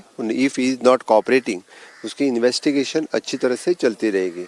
बाकी एजेंसीज जिनको यानी मजिस्ट्रियल इंक्वायरी इसका रिपोर्ट चल रहा है, उसका रिपोर्ट आते ही उसके ऊपर हम एक्शन लेंगे। मैं फिर एक बार यानी हमारी गोवा पुलिस और the minister of external affairs, home affairs, मैंने खुद होके home ministers, even though the PM ने कंसर्न व्यक्त किया था इसके बारे में, यानी पहले ही दिन ऑनरेबल पीएम हैड कॉल मी और उसके बारे में इंक्वायरी उन्होंने की थी। खुद होम मिनिस्टर ने इस इंसिडेंट के बाद यानी बाकी सबकी इंक्वायरी खुद कर रहे थे। मैं सभी का बहुत धन्यवाद देता हूँ, क्योंकि उनको लाने के लिए द गवर्नमेंट ऑफ इंडिया और हमारे पुलिस ने बहुत ही अच्छा काम किया है। मुझे लगता है कि जितना जल्दी हो सके तो गोवा पुलिस और द सीबीआई और बाकी गवर्नमेंट ऑफ इंडिया की एजेंसीज इनको लेके बहुत ही जल्दी गोवा में आएंगे।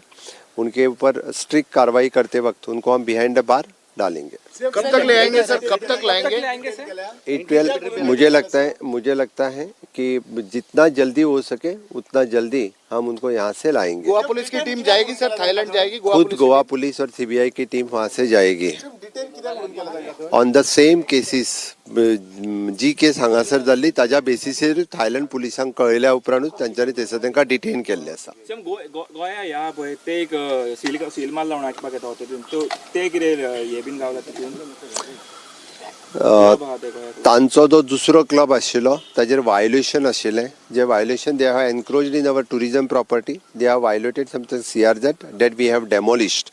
Henceforth this type of CRZ violation or encroachment in our property will not tolerate. Sir, जो गवर्नमेंट ऑफिसर के बारे में आपने बताया कि उनके ऊपर भी एक्शन हो सकता है, वो सस्पेंडेड है और उन्हें अरेस्ट किया जा सकता है, क्या लग रहा है वो बिल्कुल कोऑपरेट नहीं कर रहे हैं? 3 गवर्नमेंट ऑफिसर थे, उनमें से 2 ऑफिसर्स जो दोनों लेडी ऑफिसर थी वो कोऑपरेट कर रही हैं। वो इन इन्वेस्टिगेशन के लिए कल दोनों पुलिस स्टेशन में आके चली गई हैं, जो सभी अच्छी तरह से कोऑपरेट कर रहे हैं, तो उनके ऊपर इन्वेस्टिगेशन इज गोइंग ऑन। लेकिन द एक officers he is not cooperating, he has not come to the police station, तो इसके ऊपर कार्रवाई होगी।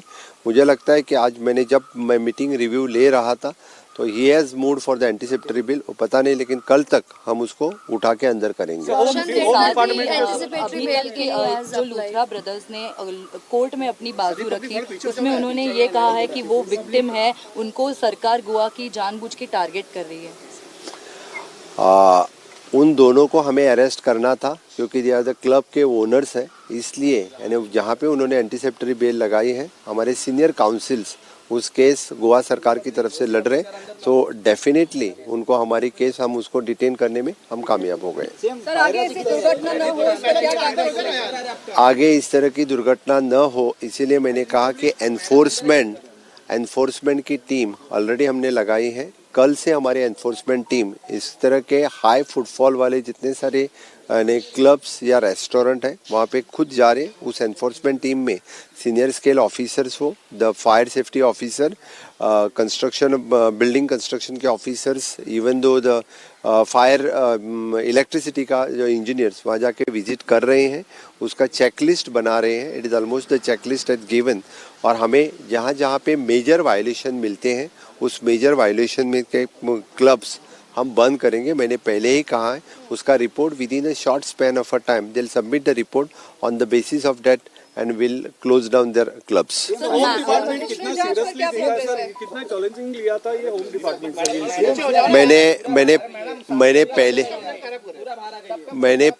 मैंने पहले ही कहा है कि होम डिपार्टमेंट की तरफ से 3 इशू यानी इन फ्यूचर इस तरह के इंसिडेंट न हो। One which is an audit करने के लिए जो टीम हमने रखी है, they are doing the overall audit of this incident और बाकी सभी जितने सारे रेस्टोरेंट्स क्लब्स हैं उसका ऑडिट करेंगे और they will give the suggestion.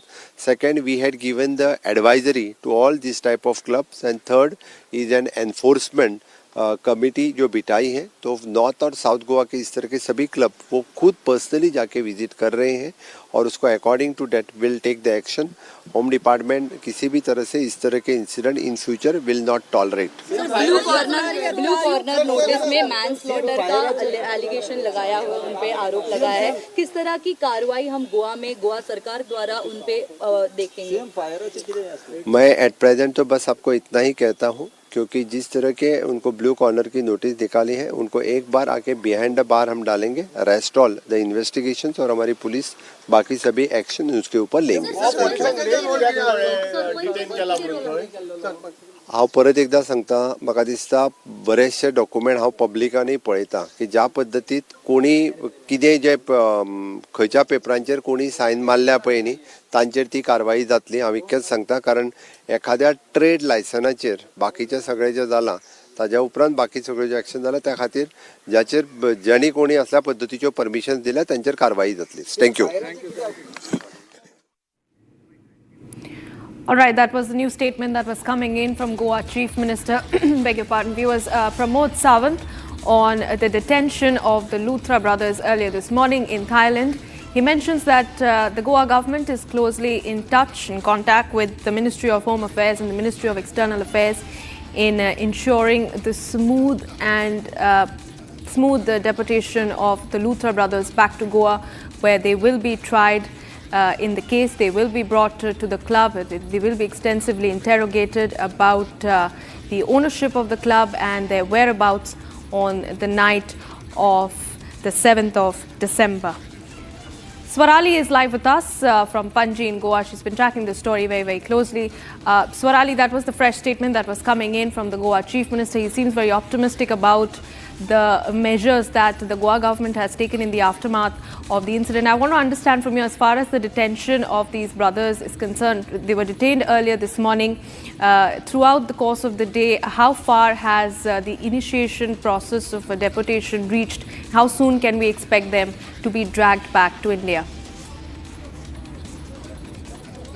Yes, that's true. That might take some time, as the Goa CM Pramod Sawant has informed, but a team from Goa will fly to Phuket in Thailand to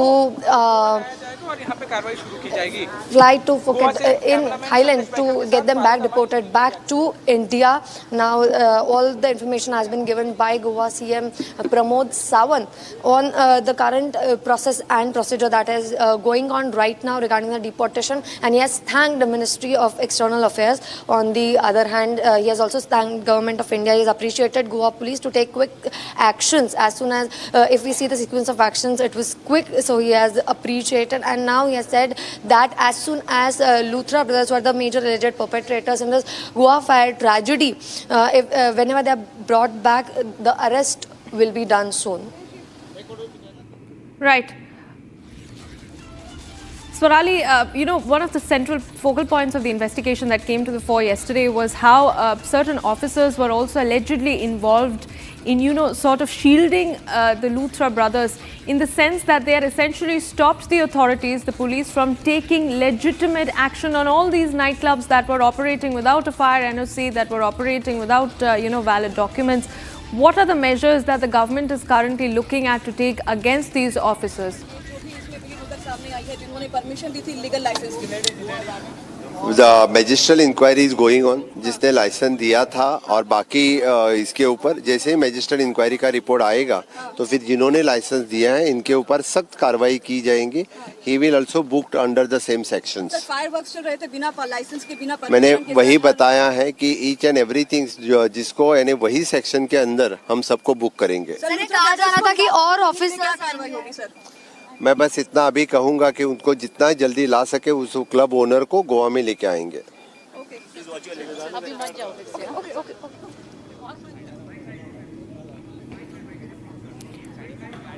All right, that was my colleague Swarali asking questions to the Goa Chief Minister on the action that the government is likely to take on the officers who are allegedly involved in this case, you know, essentially trying to stop the authorities from taking legitimate action on the Birch brothers and the nightclubs that were illegally operating across Goa. Ladies and gentlemen, we'll keep a very, very close watch on that. Also, the debate with Arnab Goswami at 8 p.m. this evening.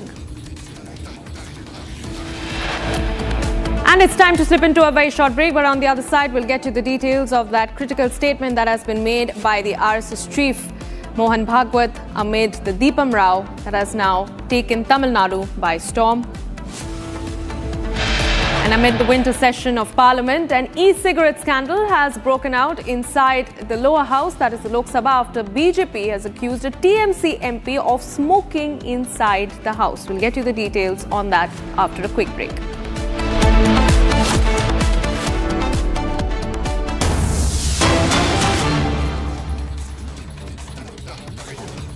It's an issue which I would call a divergence.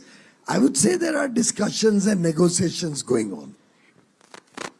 Yeah. I am Francesco Russo from AGI Newswire. I would like to ask to both ministers, what are the most difficult issues to solve now in order to finalize the trade agreement between the European Union and India? As I just said, every issue is important. And no issue is such that it cannot be resolved to mutual satisfaction. So there are issues under discussion. Negotiations are done behind a closed door and not in a press conference. As we resolve those issues, we'll certainly come back to you with a good announcement of a fair, equitable and balanced trade agreement. Sir, Anurag Joshi from ET Now. Realistically, by when are you looking to close the trade deal with the European Union? The European Union is a very valued partner. 27 nations, collectively with a large, over $20 trillion economy. India is the world's fastest growing large economy as a nation. We are $4 trillion slated to become a $30 or $35 trillion economy by 2047. And therefore the delta of opportunity on both sides is quite large. When you are looking at a free trade agreement, you are normally looking at the future. And you are planning for a long sustained future of 20, 30, 40 years.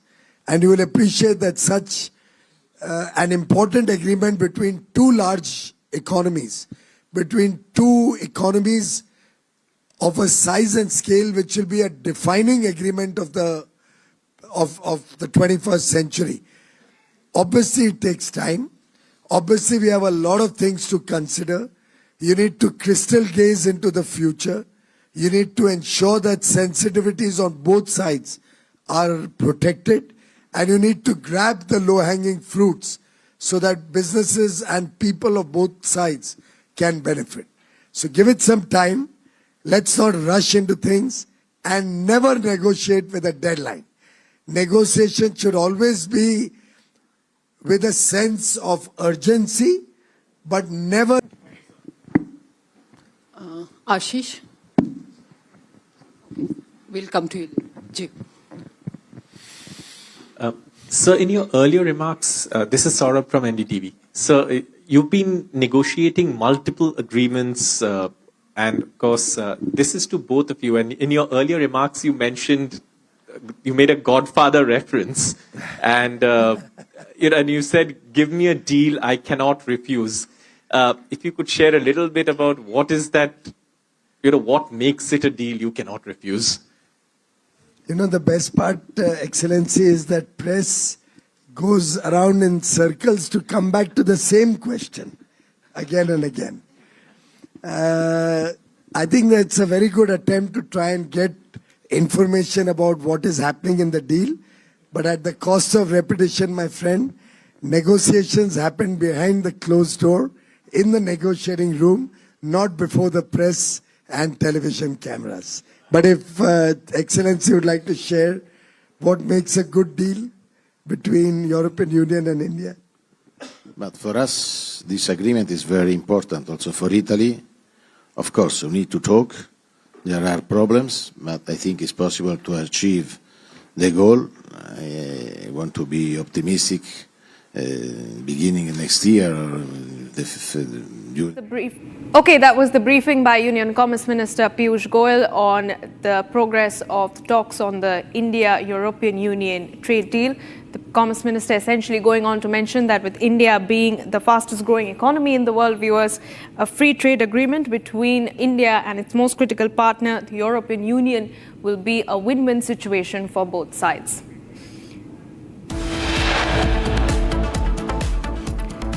Delhi court grants interim bail to Umar Khalid in Delhi riots larger conspiracy case. Luthra brothers, owners of Goa Club, seen handcuffed after detention in Thailand.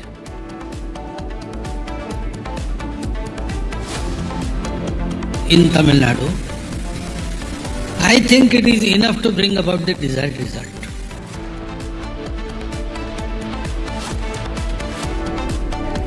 RSS Chief Mohan Bhagwat speaks on Madurai. Deepam Rao says can be resolved via Hindu strength.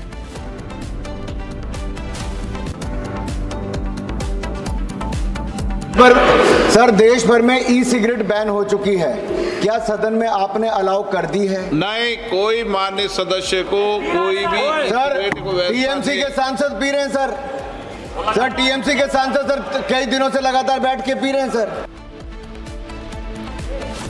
Amid winter session of Parliament, e-cigarette scandal breaks out inside the Lok Sabha. BJP MP Anurag Thakur accuses TMC MP of smoking cigarettes, e-cigarettes.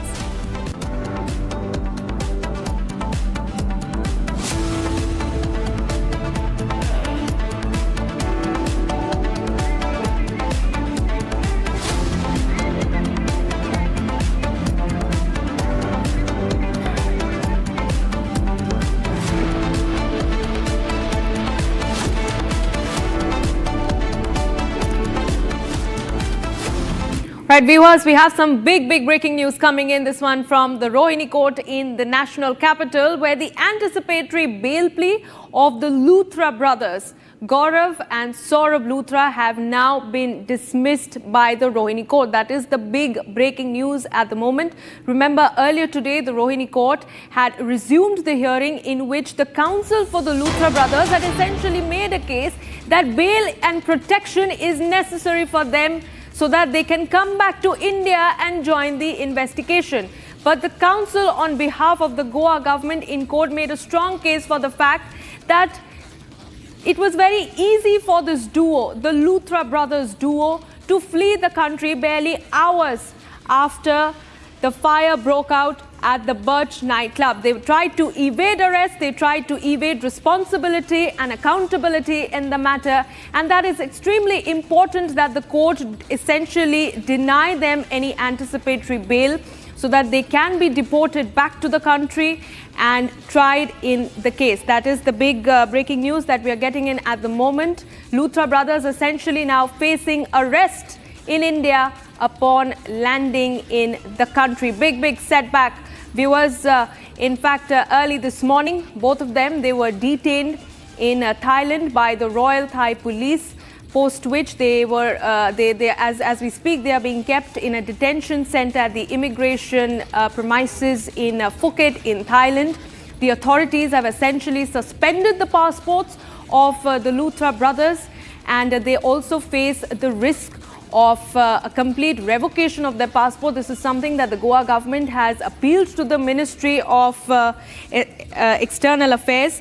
And now we learn that with the deportation process already having been initiated, this is yet another setback for the Luthra duo, with the Delhi court now dismissing the anticipatory bail plea of Gaurav and Saurabh Luthra. So no legal recourse for the duo, ladies and gentlemen. They have to be dragged back to the country, and they are set to face trial in Delhi in the Goa nightclub tragedy.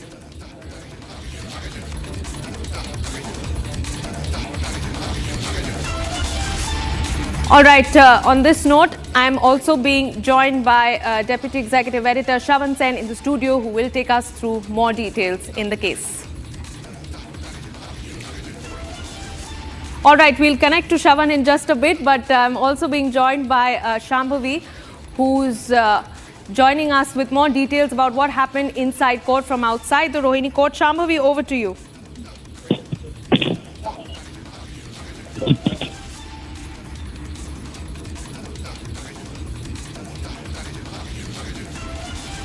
All right, we'll connect to Shambhavi in just a moment, viewers, but that is the big breaking news that is now coming in. The Luthra brothers essentially facing arrest upon their landing in the national capital. Earlier in court today, the council had repeated their claims that they had gone to Phuket on business, but the Goa government essentially making a very strong case in court, saying that they were attempting to evade arrest and evading responsibility. Luthra brothers are now going to be dragged back to India. A confirmation coming in from Goa Chief Minister, who spoke a short while back, stating that Goa Police, along with the Central Bureau of Investigation, will be bringing back Luthra brothers. In fact, Delhi court has rejected the anticipatory bail plea of Luthras, where they essentially were arguing that they were in Thailand for a business trip and they would be cooperating with the agencies. Let me go across to Shambhavi, who is joining us from outside Rohini court. Shambhavi, what transpired in the court? On what grounds have the bail been rejected?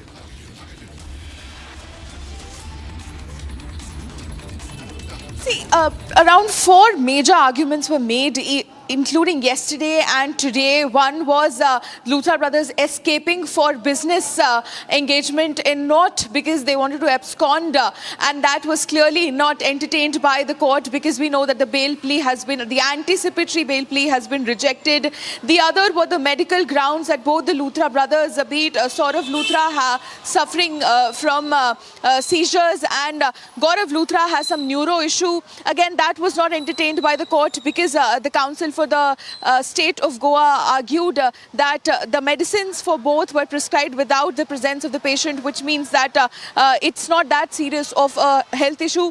The third one was that both the brothers, they just are license holders and they don't participate in the day-to-day operations of all the properties. So they will of course aid in the investigation with the authorities, but they're not to be blamed in this entire matter. And the fourth and the most important one was raised by the Luthra brothers, and that they want to come back to India, they want to participate, they want to help the authorities in investigating the matters and also the families of the deceased, but they are scared that once they come back, they'll be lynched and that the properties will be set ablaze. But again, as we clearly see from the rejection of the anticipatory bail, the transit anticipatory bail of both the Luthra brothers, the court clearly did not entertain any of these reasons or arguments that were made by Luthra brothers. And finally, a lot was dependent on this order by the Rohini court, and now we have the final order, which is rejection of the anticipatory bail. Back to you. We'll also try and go across to a reporter in Goa, Swarali, because I'm given to understand that this is moving quite fast, with Goa Police now perhaps taking the call of sending the team as soon as possible. In fact, as we speak, Luthra brothers are still being questioned at the immigration office in Phuket. We've got the latest images coming in a short while back from Phuket, where they're still being questioned. Goa Chief Minister a short while back spoke to media persons where he's essentially indicated that following the high-level meeting that they've essentially had, they believe that custodial interrogation of the Luthra brothers becomes extremely crucial at this point in time. There are allegations that have been leveled against Luthra brothers, particularly about the nightclub that was being run by them.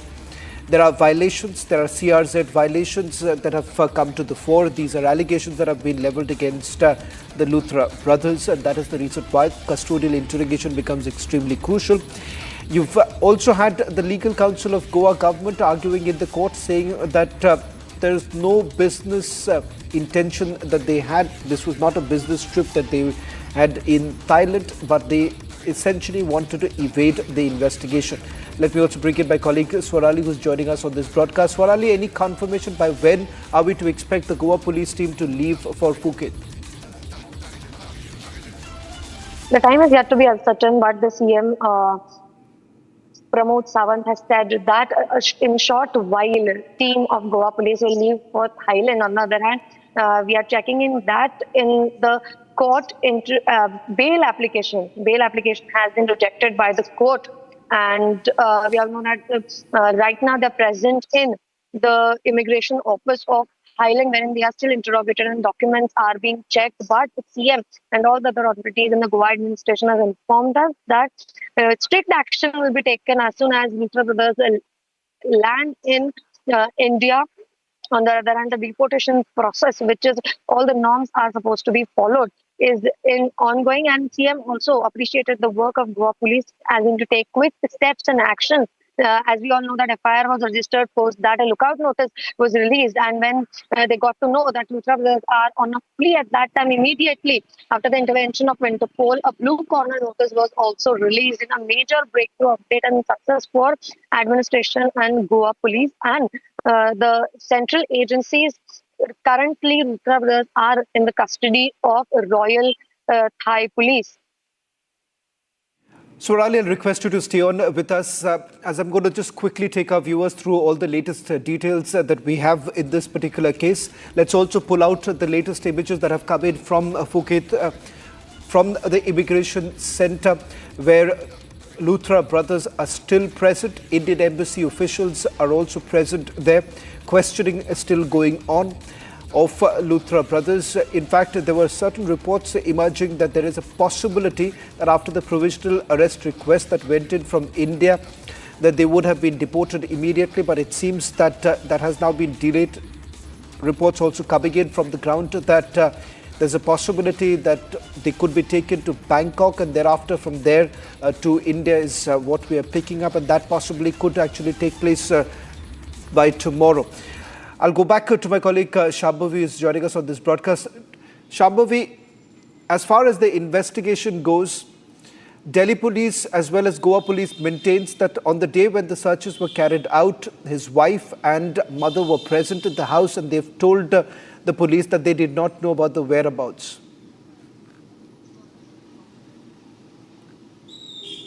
Right, just the other day when the Goa Police reached the Luthra brothers' residence in Delhi, they were met with the mother and the wife of the Luthra brothers, and when asked about the whereabouts, they said that they are not aware of it, contrary to what the Luthra brothers have maintained in the court till now, that there were some prior engagements led them to Phuket, and when questioned regarding the timing, the convenient timing of them booking the ticket, which is just a couple of hours later when the incident happened, which is around 1:17 a.m. in the morning, they said that they are very frequent travelers and they're trying to establish a restaurant in Phuket, and they even raised this point that they're trying to establish this restaurant in Phuket and they will be employing Indians for that. So is that something that they should be punished for? Now, this was the argument that was raised, and again, when asked about the contact details of the Luthra brothers by their mothers and wives, they maintained that they don't have any information regarding the number, their contact information, or where they're staying and other details. So, clearly the family was of no help, and which is contrary to the argument which is maintained by the Luthra brothers end in the court today as well as yesterday. Shambhavi, I'll request you to stay on with us. If we can just pull out the visuals, that's the latest now coming in also, rather than just staying with what we are doing right now. We'll just quickly take you through a recap of what we know so far in terms of the investigation that has been carried out. Some damning allegations that have been leveled against the Luthra brothers, and this entire argument that was made by the legal counsel of Luthra brothers in the court that this was because of a business trip that they had to go to Thailand seems to have been completely punctured by the defense counsel here. In fact, what we are given to understand is that they have essentially been able to prove the fact that just 2 hours after the fire broke out, it seems that they had already decided to leave the country. Shifting focus now to the other big story that we are getting in from the Parliament, as the winter session of the Parliament is ongoing right now. A major controversy has broken out. Exchanges between the Treasury and the opposition benches, where the BJP has now accused a Trinamool parliamentarian of smoking an e-cigarette inside the Lok Sabha premises. BJP parliamentarian Anurag Thakur raised the issue without naming the Trinamool leader and urged the Lok Sabha Speaker Om Birla to take note of the violation.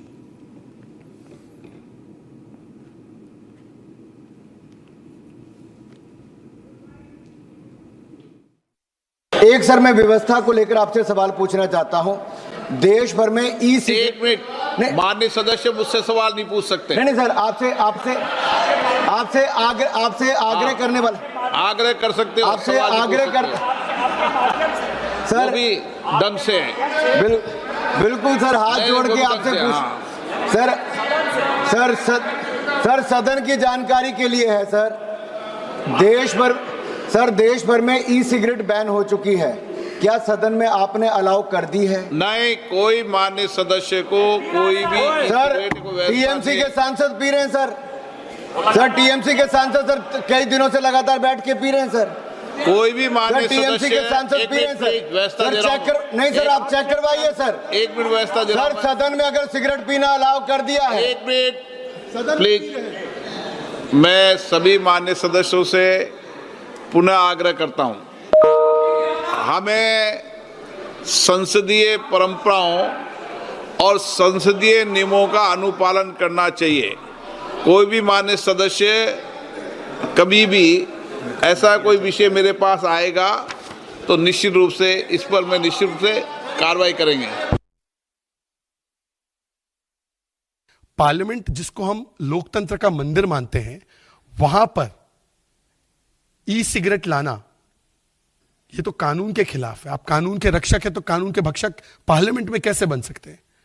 उसको consume करना तो parliament के rules के खिलाफ है कि आप parliament की इस प्रकार से तौहीन नहीं कर सकते। पब्लिकली स्मोक करना ये तो कानून है देश का, नहीं कर सकते। पार्लियामेंट में तो कतई नहीं कर सकते, हाउस के अंदर तो कतई नहीं कर सकते। पर इन तीनों चीजों का उल्लंघन टीएमसी के एक सांसद करते हैं, और इसी के बारे में बड़े दुख के साथ, बड़े दर्द के साथ अनुराग ठाकुर जी ने स्पीकर को अवगत कराया, जिस पर संज्ञान लेते हुए स्पीकर ने भी कहा कि यह पूर्ण तरीके से गलत है, इसके ऊपर पूर्ण जांच होगी, इन्वेस्टिगेट होगा। तो आज सवाल टीएमसी से बनता है कि जब प्रथम दृष्टया इतनी बड़ी घटना हुई है तो क्या वो इस प्रकार की नेगेटिव कीर्ति स्थापित करने वाले अपने सांसद पर समय रहते ही स्वतः कार्रवाई करेंगे या स्पीकर के कार्रवाई का इंतजार करेंगे? क्योंकि आप तो कहते हैं आप तो संविधान के बड़े रक्षक हैं, आंबेडकर जी के बड़े प्रशंसक हैं। तो आंबेडकर जी द्वारा संविधान के तहत लोकतंत्र का जो मंदिर है, उसकी मर्यादा की बार बार अवहेलना करने का जो इतना बड़ा अपराध कर रहे हैं, ऐसे अपराधियों पर क्या कार्रवाई टीएमसी करेगी? Trinamool Congress parliamentarian Dola Sen on allegations regarding puffing e-cigarettes in the Lok Sabha said that those who are in charge of monitoring discipline in the House will be looking into it. So there is no denial really coming in from the Trinamool Congress on this entire issue. हम क्यों कहेंगे ये देखना जिसका काम है वो देखेंगे। लेकिन आपकी पार्टी के सांसदों पर आरोप लग रहा है। हम फिर बोल रहे हैं, देखिए तृणमूल, वो आपको पता होगा 2021 पे अब की बार 200 पार बोल के मोदी बाबू हार गए, तो वो गुस्सा अभी तक नहीं गए। क्या किया जाएगा? पैसा बंद, खाना बंद, नौकरी बंद, सब कुछ बंद, और उसके साथ साथ मंत्री लोगों ने सदन में आके असत्य भाषण भी बोलने लगा।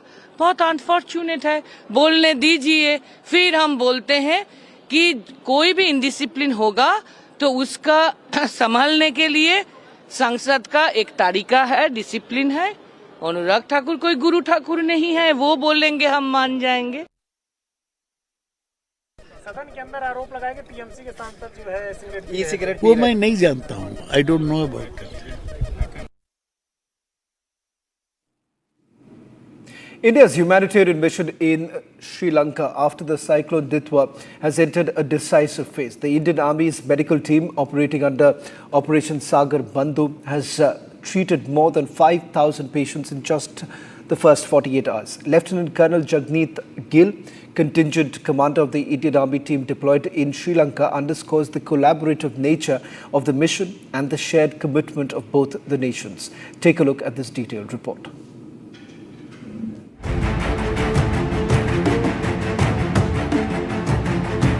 The first 48 hours after Cyclone Ditwa caused destruction in Sri Lanka, Indian Army treated more than 5,000 patients. India's relief effort in Sri Lanka following Cyclone Ditwa has moved into a critical stage now. Under Operation Sagar Bandhu, the Indian Army's medical contingent has already provided care to multiple people who were left injured. The Indian Army contingent, led by Lieutenant Colonel Jagneet Gill, set up a fully equipped mobile hospital in the flood-ravaged district of Trincomalee. Well, the key facilities that were established by this hospital really depended on the fact that what were the facilities that were already available in this hospital. So the other hospital which has been non-functional, we were basically looking at facilities like the operation theatre, the dental section, the X-ray and the lab facilities. So we have been able to create these facilities. Other than that, we have also been able to create OPDs, which was the hour of the need. So we have been able to create the surgical OPD, the ortho OPD, the dental OPD, as well as family OPD. So we've been able to provide assistance to almost around 5,000, more than 5,000 patients. The team's priority was to bring immediate, life-saving care to those cut off by the floods, as per Lieutenant Colonel Gill. Well, the new age technology that we had deployed this time was that we had surveillance drones which were very, very important to find the layout of the hospital and really helped us to establish it much faster. The other was the HVAC tents which were deployed to create OT in a minimum time. And also, since the layout of the hospital required us that the labs and the facilities for blood collection were far apart, so we could actually use the logistic drones to carry out lab samples and blood samples to the labs, and we could actually enhance our speed and we could get results much faster. Within 24 hours, the team upgraded a previously non-functional healthcare center. The Indian Army installed an operational theatre, digital X-ray and a fully stocked laboratory in the health center. In addition, they opened OPDs for surgery, dentistry and family health, ensuring a comprehensive package of care. This came as major boost and upgrade to the existing medical infrastructure in Sri Lanka. Cyclone Ditwa made landfall on the eastern coast on 28 November, dumping more than 500 mm of rain in 48 hours. The resulting floods submerged 1.1 million hectares, which is roughly 20% of the island's landmass. 2.3 million people were directly exposed to waterborne hazards. The destruction was immense.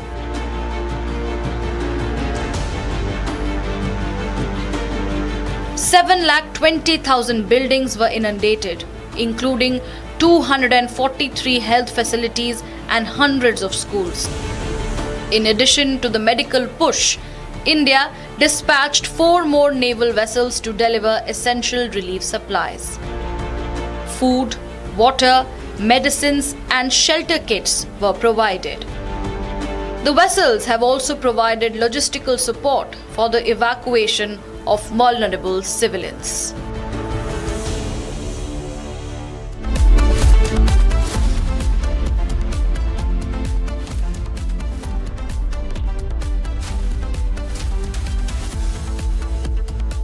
थोड़े में ज्यादा स्वाद यही तो है इसकी खास बात। वाओ मामा क्या स्वाद है। अरे मेरे राजा मसाला।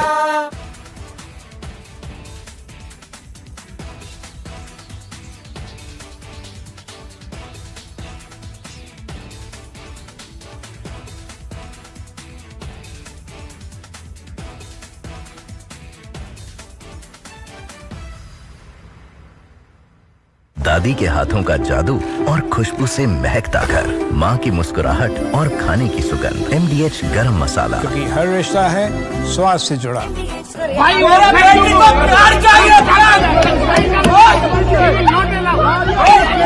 मेरा बेटी का ब्लड आ रहा, ब्लड नीचे से ब्लड आ रहा, प्यार चाहिए, दे दो। क्यों नहीं कर सकता? क्यों नहीं कर सकता? क्यों नहीं कर सकता? मेरे को प्यार चाहिए अभी।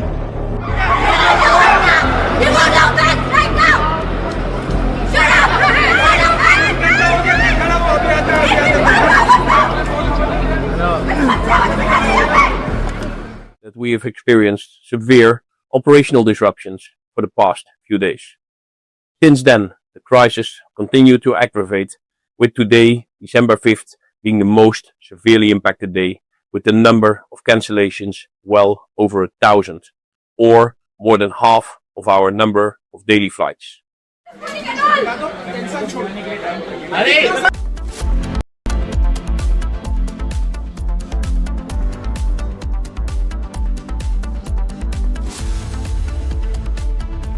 MDH की हल्दी मिर्ची धनिया करे कमाल। ये रंग दे, ये खुशबू दे, ये तीखा, ये कम पड़े। क्या निराला MDH मसाला।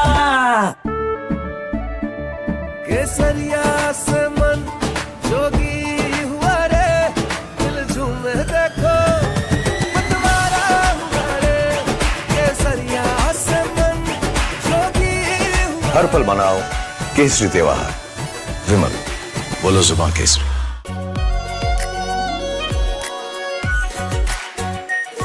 Pure.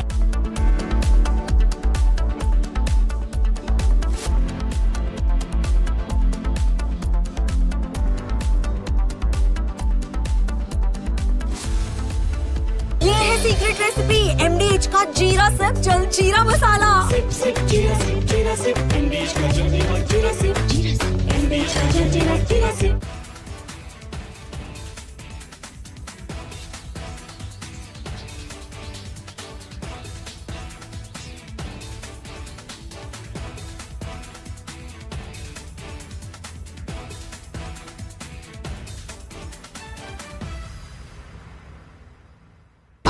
प्योर सूजी पास्ता उबालो मिलाओ और खाओ 8 मिनट में तैयार। क्या टेस्ट है सबका राजा आर pure masala.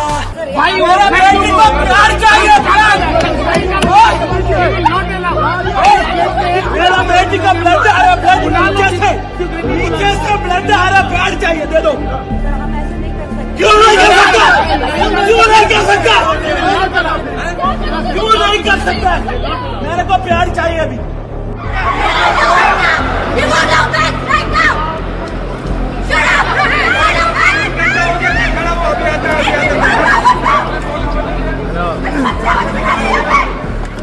That we have experienced severe operational disruptions for the past few days. Since then, the crisis continued to aggravate, with today, December 5th, being the most severely impacted day, with the number of cancellations well over 1,000, or more than half of our number of daily flights.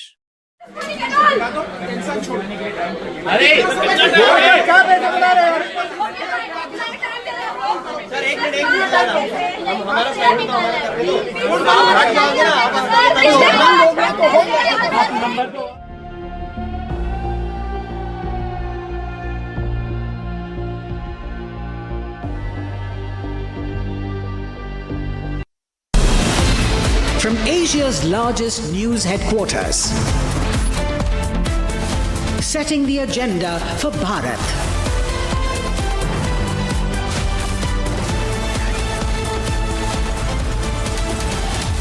You're watching Republic.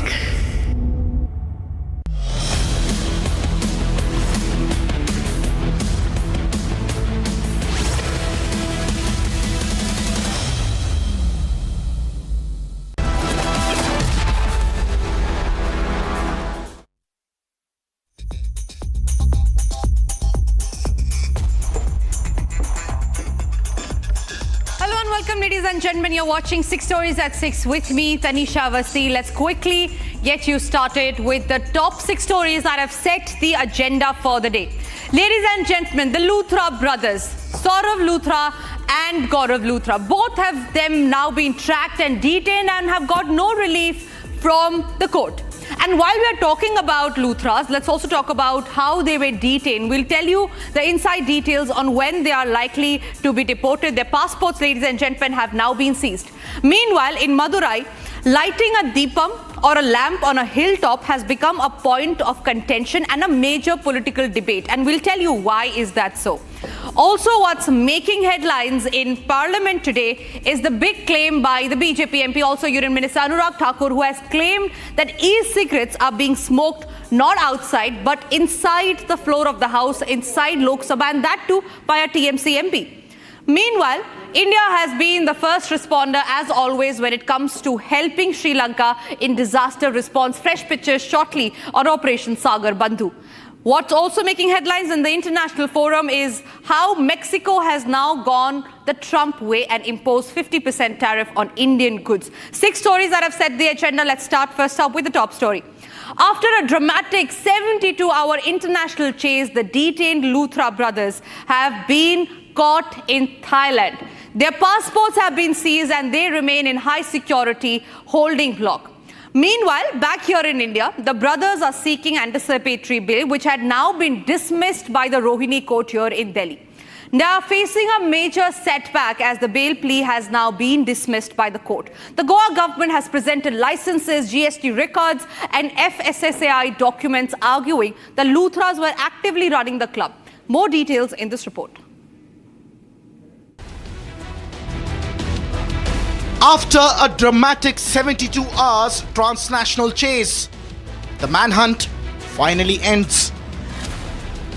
The absconding Luthra brothers, once on the run across the border, now stand cornered and cuffed, their wrists zip-tied. Detained by Thailand's royal police, the killers of those 25 innocent people are escorted with tight security. Behind this steel blue collar door lies a high security detention block. This is where the Luthra brothers are now being held. No exits, no passports. Meanwhile, back home in India, the Luthra brothers have sought an anticipatory bail, claiming they were businessmen and not operators. But the Goa government walked in armed with documents, license papers, GST records, pollution control filings, FSSAI applications, all pointing back to one truth. Luthras didn't just own the club, they ran it. In Luthra's defense, the council claimed that they have visited Phuket for quote-unquote work purposes. They argued that the brothers barely visited Goa, didn't handle daily operations and were portrayed as absconders. But the state questioned Luthra's intent. Goa's council countered sharply that their conduct shows they wanted to evade the probe. Meanwhile, Delhi's council pointed out that since the business was in Goa, why wasn't the anticipatory bail plea filed in Goa but here in Delhi instead? Corruption killed 25 innocent lives in Birch by Romeo Lane club. The system allowed the Luthra brothers to escape, and now it's the end game for the Luthras starting in Thailand. And ladies Ladies and gentlemen, the chase is finally over. The 72-hour free run has got over for the Luthra brothers after they were detained in Thailand post the international alert. The owners of the Goa Birch by Romeo Lane nightclub are now staring at a swift deportation and a possible arrest the moment they land here in India. What happens next and how soon will they be brought back? Here's the full story. A massive breakthrough in the Goa club Blaze case. Hours after their 72-hour run abroad ended, the Luthra brothers, Gaurav and Saurabh, were detained in Phuket by Thai authorities. The detention came after Indian agencies triggered a blue corner notice and activated the India-Thailand extradition framework that has been operational since 2015. The duo is currently in immigration custody in Thailand, where documentation and identity verification are underway, the first step before deportation. So, what is next? Once Thai immigration completes paperwork, they will issue what is effectively a deportation order. Unlike a full extradition trial, deportation is usually faster and based on immigration violations or overstaying alerts. Indian officials from Goa Police and CBI's Interpol wing are already coordinating with the Indian Embassy in Bangkok to secure an early travel warrant. If all clearances move without delay, officials say the brothers could be put on a flight to India within the next 48 to 72 hours. The moment they land, they will be arrested. Goa Police have already prepared transit remand paperwork and a detailed case file, including fire department findings and digital evidence of ticket bookings minutes after the blaze.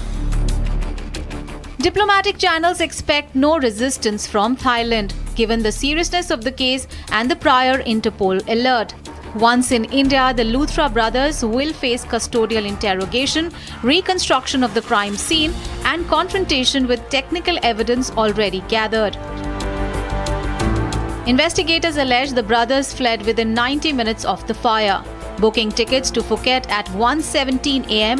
while rescue operations were still underway.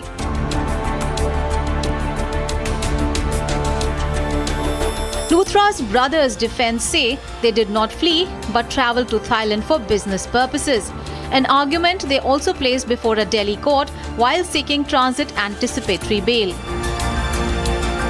Meanwhile, back in Goa, the probe is widening. Police have arrested 6 people so far, including partner Ajay Gupta, who has been brought back for questioning. A lookout circular is also out for British national Surinder Kumar Khosla, the property owner of the club, who is still untraceable. For now, all eyes are on Thailand, where the final deportation order comes through and when the escorted flight back to India is confirmed. A process that began with a blue corner notice is now in its last leg, the handover. And once Luthra brothers return, the investigation enters its most crucial phase yet. Ladies and gentlemen, in the state of Tamil Nadu, lighting of a lamp over a hilltop has become a huge issue. Deepam Rao erupted early in December around the sacred hill near Baduraya. It is a site for the revered as one of Lord Muruga's adobes and home to both the Subramanyam Swami temple and a nearby dargah. Now, the controversy stemmed from a Madras High Court order by Justice G.R. Swaminathan on the 1st of December, where he granted a petition by Hindu founder the permission to light the traditional Deepam lamp at the ancient stone pillar atop the hill, reviewing a ritual that is allegedly suppressed for over a century due to the proximity to the dargah there.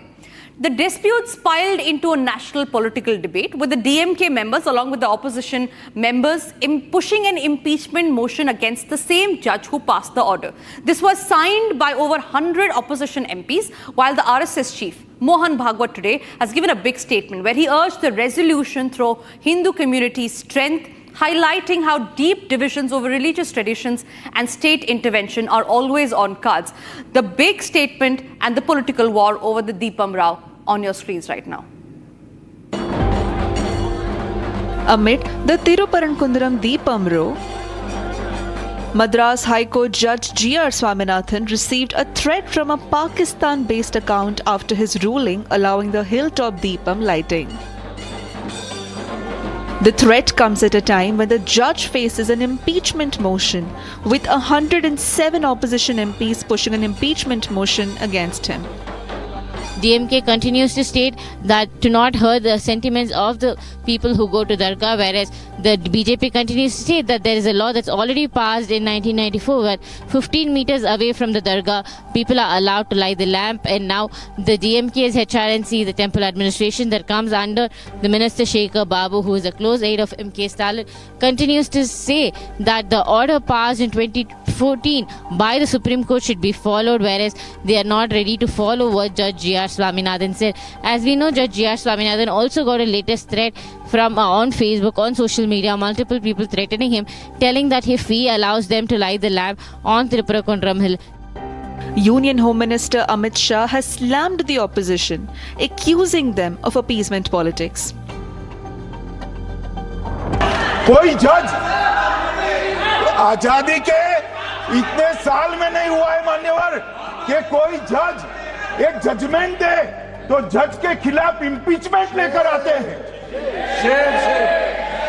अपनी vote bank को address करने के लिए impeachment लेकर आते हैं मान्यवर, और ये सारे ने तो साइन कर दिया, साथ ही साथ उद्धव जी ने भी साइन कर दिया। उद्धव जी, जजमेंट क्या है? एक पहाड़ी पर मान्यता है कि यहाँ सबसे ऊपर दिया जलाया जाए। मान्यवर, एक वोट बैंक को संभालने के लिए एक हाईकोर्ट के जज के सामने इंपीचमेंट लेकर आए हैं। देश की जनता उनको मदद नहीं करे। For years, the Tiruparankundaram hill has been known as a site where faiths coexisted peacefully. But the calm broke when Hindu groups demanded the right to light the Kartikai Deepam lamp at the hilltop. The flashpoint intensified after Justice Swaminathan's order on December 1st to lit the lamp at the Deepathun pillar. When the order wasn't implemented by December 3rd, protests broke out.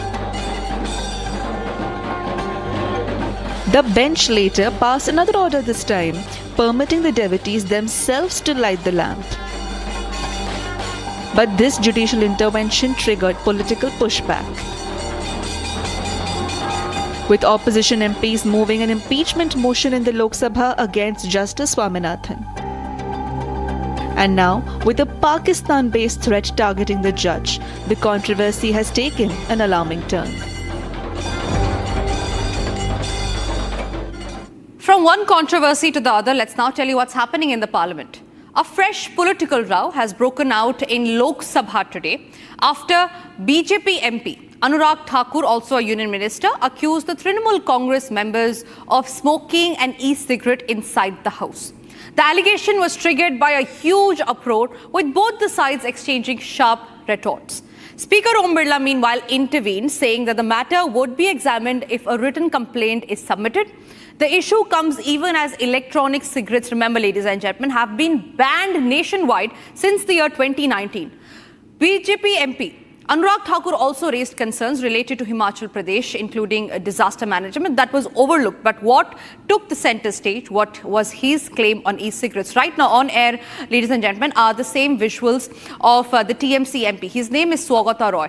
He, in this video, has been seen smoking a cigarette inside the parliament. The BJP MP, Anurag Thakur, like I said, raised the same issue in front of the speaker, to which the speaker said, if this has been happening and if there is evidence on it, strict action will be taken. Here is how TMC has responded to the whole row.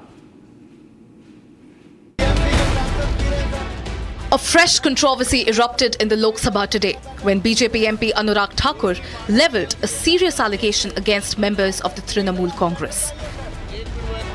Thakur claimed that certain TMC MPs were smoking e-cigarettes inside the house over the past few days. Sir, सदन की जानकारी के लिए है sir, देश भर में e cigarette ban हो चुकी है। क्या सदन में आपने अलाउ कर दी है? नहीं, कोई माननीय सदस्य को कोई भी सर, टीएमसी के सांसद पी रहे हैं सर। सर, टीएमसी के सांसद सर कई दिनों से लगातार बैठ के पी रहे हैं सर। कोई भी माननीय टीएमसी के सांसद पी रहे हैं सर। चेक कर, नहीं सर, आप चेक करवाइए सर। एक मिनट व्यवस्था दे रहा हूं। सर, सदन में अगर सिगरेट पीना अलाउ कर दिया है। एक minute. The take immediately triggered protests from the opposition benches. He raised the issue during question hour, reminding the speaker that electronic cigarettes are banned across India under the 2019 legislation passed by the parliament itself. Responding to the remark, Speaker Om Birla asserted that no such permission had been granted for the use of e-cigarettes inside the house. मैं सभी माननीय सदस्यों से पुनः आग्रह करता हूं, हमें संसदीय परंपराओं और संसदीय नियमों का अनुपालन करना चाहिए। कोई भी माननीय सदस्य कभी भी ऐसा कोई विषय मेरे पास आएगा तो निश्चित रूप से इस पर मैं निश्चित रूप से कार्रवाई करेंगे। माननीय सदस्यगण, Speaker advised Thakur to submit a written complaint saying that any documented allegation would be duly examined and acted upon as per the rules of the House. Publicly smoke करना ये तो कानून है देश का, नहीं कर सकते। पार्लियामेंट में तो कतई नहीं कर सकते, हाउस के अंदर तो कतई नहीं कर सकते। पर इन तीनों चीजों का उल्लंघन टीएमसी के एक सांसद करते हैं। तो आज सवाल टीएमसी से बनता है कि जब प्रथम दृष्टया इतनी बड़ी घटना हुई है तो क्या वो इस प्रकार की नेगेटिव कीर्ति स्थापित करने वाले अपने सांसद पर समय रहते ही स्वतः कार्रवाई करेंगे या स्पीकर के कार्रवाई का इंतजार करेंगे? The statement led to an uproar, with the BJP members backing Thakur and accusing TMC MPs of openly violating parliamentary discipline. माननीय सदस्य,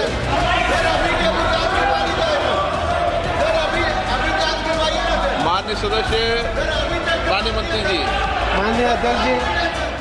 TMC members countered strongly, rejecting the accusation and accusing the BJP of trying to create unnecessary drama inside the House. TMC leader Dola Sen responded sharply, saying that the responsibility for monitoring misconduct lies with the parliamentary authorities, not with Anurag Thakur. She added that her party does not consider Thakur a guru whose instructions they are obliged to follow. हम क्यों कहेंगे? ये देखना जिसका काम है वो देखेंगे। कोई भी इंडिसिप्लिन होगा तो उसका संभालने के लिए संसद का एक तरीका है, डिसिप्लिन है। अनुराग ठाकुर कोई गुरु ठाकुर नहीं है, वो बोलेंगे हम मान जाएंगे। सदन के अंदर आरोप लगाया कि टीएमसी के सांसद जो है ई सिगरेट वो मैं नहीं जानता हूँ, I don't know about it. The heated back and forth briefly disrupted the proceedings, with both sides shouting slogans and pressing their arguments. All eyes are now on whether a formal complaint will be filed and what action might follow. Ladies and gentlemen, India's humanitarian mission in Sri Lanka after Cyclone Ditwa has entered a decisive phase. The Indian Army's medical team operating under Operation Sagar Bandhu has treated more than 5,000 patients in just first 48 hours. Lieutenant Colonel Jagneet Gill, contingent commander of the Indian Army team deployed in Sri Lanka, underscores the collaborative nature of the mission and shared commitment of both the nations. Take a look.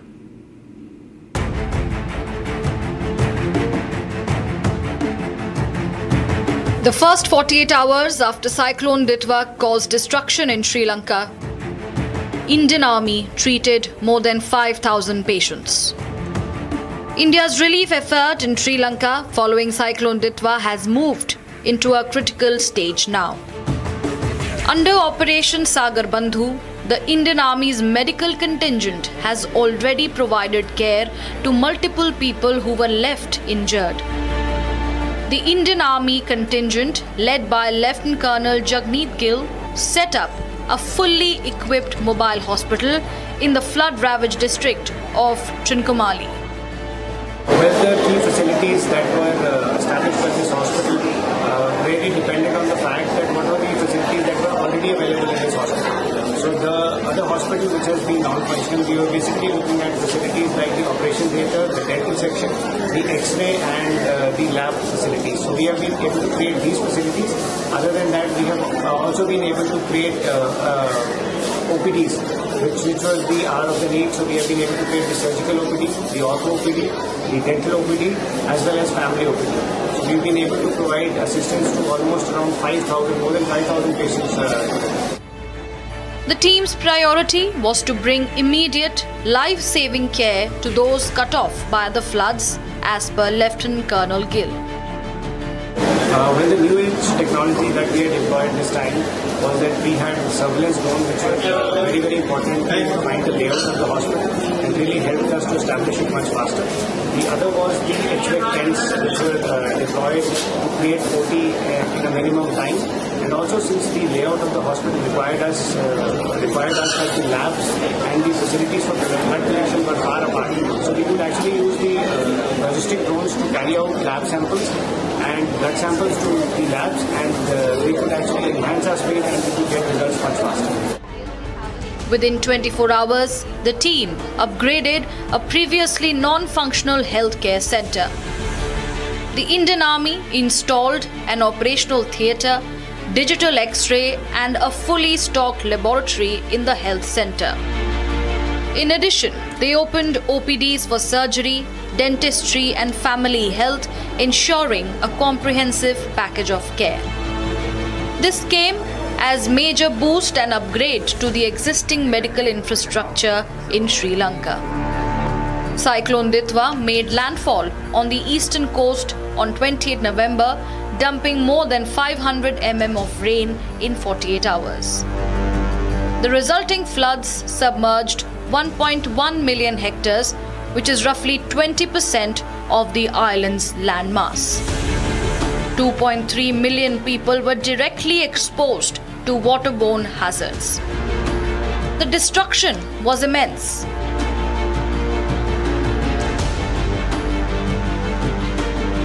$720,000 buildings were inundated, including 243 health facilities and hundreds of schools. In addition to the medical push, India dispatched 4 more naval vessels to deliver essential relief supplies. Food, water, medicines and shelter kits were provided. The vessels have also provided logistical support for the evacuation of vulnerable civilians. Ladies and gentlemen, Mexico is following Trump's way. And why are we saying this is because they have launched a protectionist shocker by slapping steep new tariffs on Asian imports. India is also on the hit list. Duties up to 50% will now apply to over 1,400 products, marking Mexico's sharp drift from the principal free trade. Here's what it means for India. Mexico's Senate has cleared a new tariff regime, hiking tariff duties on everything from auto and parts to textiles, plastics and metals. India is among the most affected. Key exports like textiles, auto components and engineering goods will now become costlier in the Mexican market. The move majorly hits India's strategy of using Mexico as a gateway into Northern American supply chains. Analysts link Mexico's shift to US pressure ahead of next year's USMCA, US-Mexico-Canada agreement, mirroring Washington's tough stand on Chinese goods. India as a temporary or transactional partner. Still, we must view this moment with clear eyes. President Putin's warm visit to India last week and India's participation in China's Shanghai Cooperation Organization summit this September raised some understandable concerns. At the same time, India has agreed to purchase more American energy, thereby reducing significantly its reliance on Russia. In fact, on my way in earlier, I ran into a delegation of parliamentarians from Latvia who through connections with Michigan and the Michigan National Guard and the Latvian military.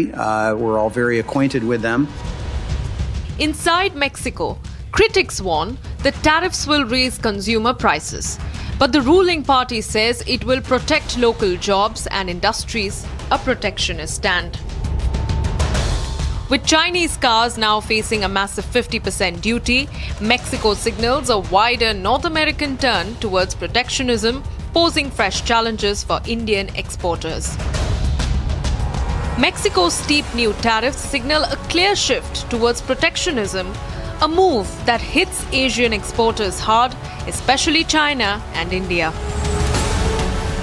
As both nations now face higher costs, tighter access, and a tougher road to one of Latin America's biggest markets.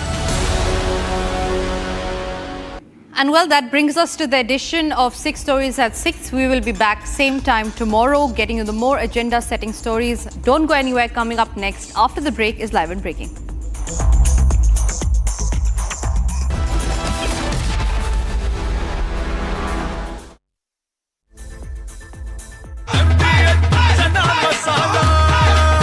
अब छोलिया हो या लोबिया, सफेद चने या काले चने, सब कुछ मजेदार बने। केसरिया से मन जोगी हुआ रे, दिल झूमे देखो मतवारा हुआ रे। केसरिया से मन जोगी हुआ। हर पल मनाओ केसरी त्योहार। विमल, बोलो जुबान केसरी। थोड़े में ज्यादा स्वाद, यही तो है इसकी खास बात। वाओ मामा, क्या स्वाद है। अरे मेरे राजा, सबका राजा आरती और मसाला।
आधे बाउल दही में 4 चम्मच MDH चटनी पुदीना मसाला डाला, स्टर करो, पुदीना चटनी तैयार। MDH चटनी पुदीना मसाला।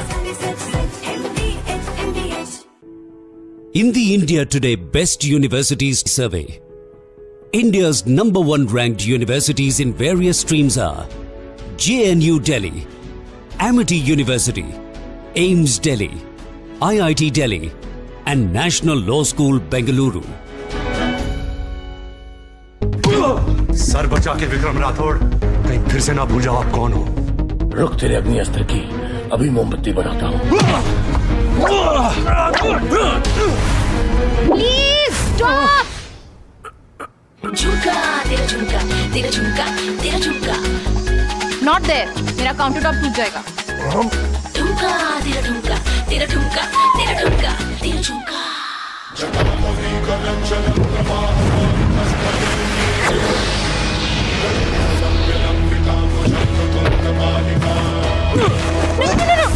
मेरी चिमनी टूट जाएगी। What are you doing? अरे क्या हो तुम? रानी, इस घर में कुछ है जो टूटता नहीं। ये पिलर कभी नहीं टूटेगा। रुंगटा स्टील TMT से बना। रुंगटा नहीं तो घर स्ट्रॉन्ग नहीं। रुंगटा स्टील TMT का एकदम सॉलिड।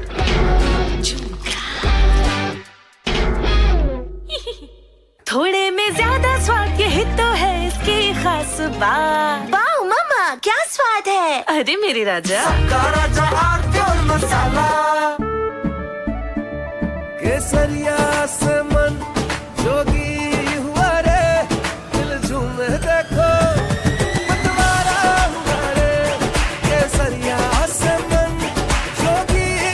हर पल मनाओ केसरी त्योहार। विमल, बोलो जुबान केसरी। ये है सीक्रेट रेसिपी MDH का जीरा सिप जल जीरा मसाला। सिप सिप जीरा सिप MDH का जल जीरा सिप MDH का जल जीरा SIP.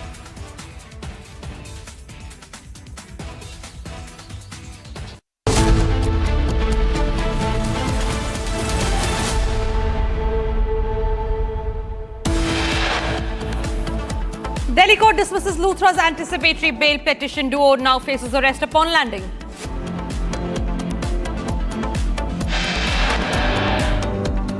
Luthra brothers, owners of the Goa Club, seen handcuffed after detention in Thailand. Deportation is next.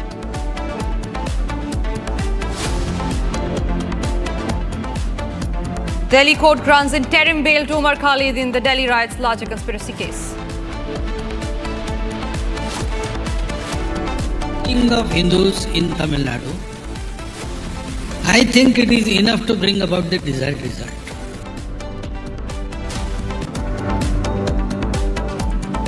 RSS Chief Mohan Bhagwat speaks on Madurai. Deepam Rao says can be resolved by Hindu strength.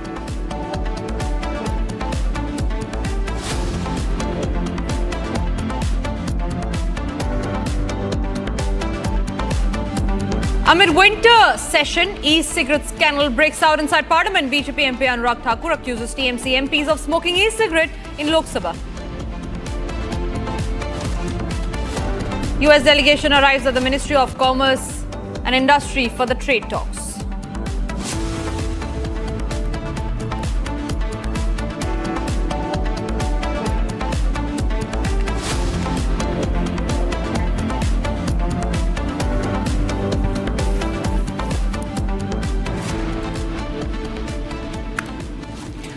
All right, we start this edition with some breaking news that's coming in. We learned that the Indigo CEO Peter Elbis has now been summoned yet again by the DGCA for tomorrow.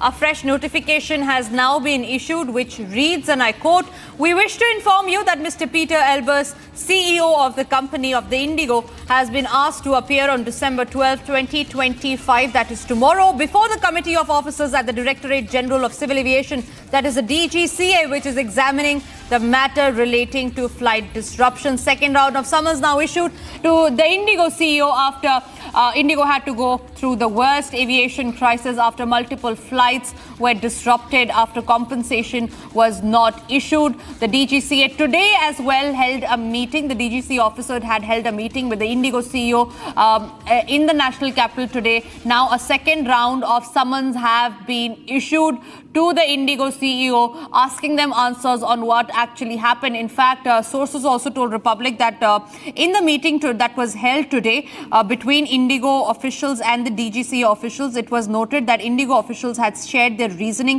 on why there were actually flight disruptions that were taking place. Sources told us that it was a 2-hour crucial meeting that took place between the DGCA Inquiry Committee and the Indigo CEO. Now, during the high-level meeting that was held today, it was convened to address the Indigo crisis. The Inquiry Committee had posed several direct and pointed questions to the airline CEO regarding, number one, the operations, number two, the refunds, the crew management, and even the compensation that has been given or not given to the passengers. During the meeting, the airline had provided information on its new roster plan, refund process, baggage tracing, and flight resumption. Chandrakala is joining us live on the broadcast. Chandrakala, having issued the second summons to the Indigo CEO, it is somewhere to be noted that the DGC officials are certainly not happy with the reasoning that the Indigo CEO had given today in the meeting that was held. Today was the first summon that was issued. Of course, the fact that the Indigo CEO has been asked to give a detailed report and data as far as the flight cancellation and flight restoration and all the factors related to this crisis are concerned. But it seems that, of course, this 2-hour meeting that took place today afternoon between the DGC Inquiry Committee and the Indigo CEO was not sufficient enough now, of course, after this high-level meeting that happened today, wherein the DGC official has directly posed several direct and pointed out questions to the airline CEO regarding operation refunds and crew management and compensation. It seems that the Indigo CEO was not able to provide the detailed information that the DGCA has sought. Now, another round of summon has been issued. He has been again summoned tomorrow. That's December 12th. At the DGC Inquiry Committee, and there will be another high-level meeting. Now, we know that the fact that the DGC is now reviewing this crisis and that has unfolded after widespread cancellation and has sought detailed data on Indigo's recent disruptions, the restoration plans and crew management. Also, the fact that now the flights continue to be disrupted, as we know that in the morning several flights remained cancelled in Bengaluru airport here and also Ahmedabad airport. Yet after the chief executive officer of the airlines, Peter Elbers, claimed that its operation were back on track. Now, the DGCA has also ordered an immediate, that's yesterday, of course, we know that important, notification has been put out by the DGCA instructing its official for immediate on-site inspection at 11 airports all across the country after the widespread passenger inconvenience caused by large-scale disruption in Indigo's operation. This is the biggest ever aviation crisis, and it seems that, Indigo is now being questioned, held accountable for this. And of course, the government is also responsible for this to sort out, to mitigate this crisis. And the fact that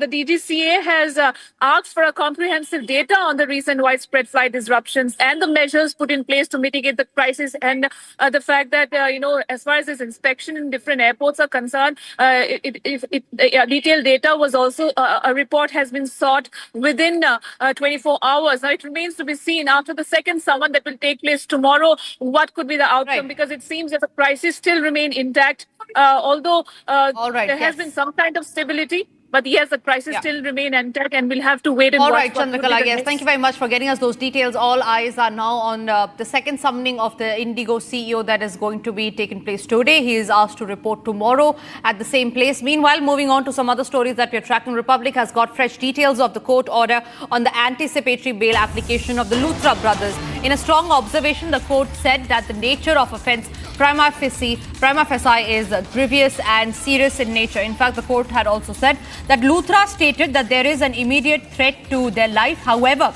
the applicant, in this case Luthras, have failed to show the basis of any such apprehension. The action can then be taken by the investigating authority or by the court itself and cannot be said to an apprehension of threat to life. In fact, one more very important observation by the court in this case, ladies and gentlemen, is that when the court had said that the nature of offence prima facie is grave and extremely serious in nature. Remember, it was the lawyer of the Luthra brothers who had said and made it clear that it was for a work trip that they had gone to Thailand and that they're being targeted and deliberately being dragged back into the case when they are not even responsible. But how is it that, ladies and gentlemen, when they are the owners of the club, how can they flee the country when it is their responsibility and they are to be held accountable for the negligence and the lapses that took place inside the Birch nightclub that had claimed the negligence had claimed the life of 25 people. Corruption had claimed the life of 25 people. Ishan is joining us live on the broadcast from the National Capital. Ishan, take us to the key arguments that took place inside the court today. The Luthra brothers' lawyers argued that they face a serious and grave threat to their lives, wherein they will be lynched if they come back to India. They cited the example of bulldozer action being taken against their properties, wherein multiple properties have been bulldozed in Goa. But the Goa Council clearly stated that the notice for the demolition of these properties were given way back in August, and this is part of a procedure, and this has no bearing on the current case. The Luthra brothers thereafter claimed that they have a serious health issue, wherein Gaurav Luthra suffers from epileptic fits, and this was also, medical documents were also presented in the court, but the court observed and the Goa Council stated that these documents are old documents and the condition of the brothers are not such that they prevent them from appearing in court. Now, the final argument that they presented that they wanted to join the investigation but fear persecution and intimidation by the authorities, wherein the authorities might force them to confess to crime. This has also been dismissed, wherein this Goa Council clearly stated that the people who have already been arrested have been treated with due process and law, and the due process of law will be followed with the Luthra brothers as well. The action of the Luthra brothers, wherein they moved immediately after the incident to run away from the country, wherein they moved to another country within 1.5 hours of the incident, that they had purchased the tickets, and at around the same time 5 a.m. they departed from India. All this done only to evade the authorities and evade the way they did it was a very elusive manner, and this is an absconder that is facing. The court also agreed that the facts presented by the Goa Council and the information provided and arguments provided by the Luthra brothers cannot be sustained, and rejected their transit bail application. Now it is being clearly seen that they will be brought back to India and arrested. No interim protection have been granted to them. All right, Ishan, I was just coming to you on that. Once they are brought back to India, what is the procedure that will be followed by the Goa Police, by the CBI and the Interpol in this case? Right now, a non-bailable warrant has been issued by the Goa Police for the Luthra brothers.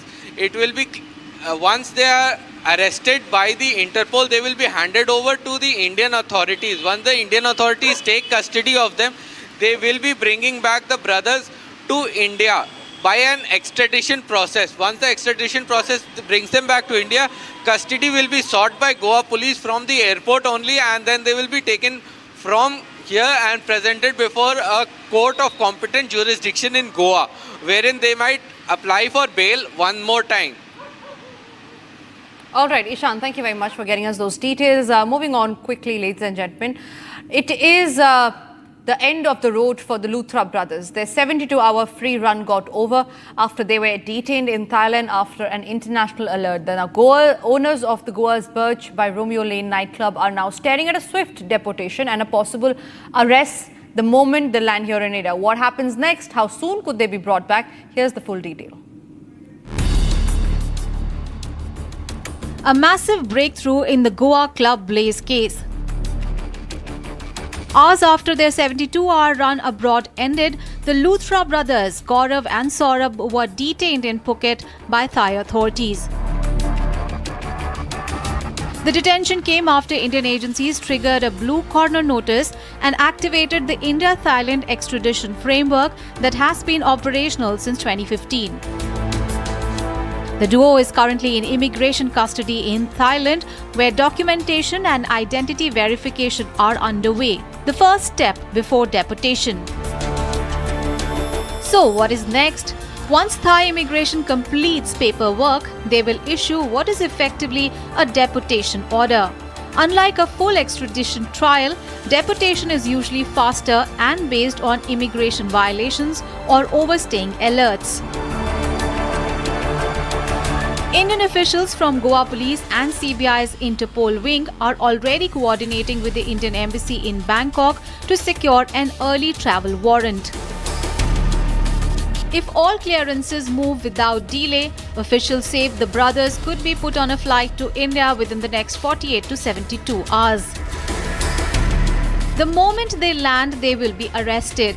Goa Police have already prepared transit remand paperwork and a detailed case file, including fire department findings and digital evidence of ticket bookings minutes after the blaze. Diplomatic channels expect no resistance from Thailand, given the seriousness of the case and the prior Interpol alert. Once in India, the Luthra brothers will face custodial interrogation, reconstruction of the crime scene, and confrontation with technical evidence already gathered. Investigators allege the brothers fled within 90 minutes of the fire, booking tickets to Phuket at 1:17 a.m. while rescue operations were still underway.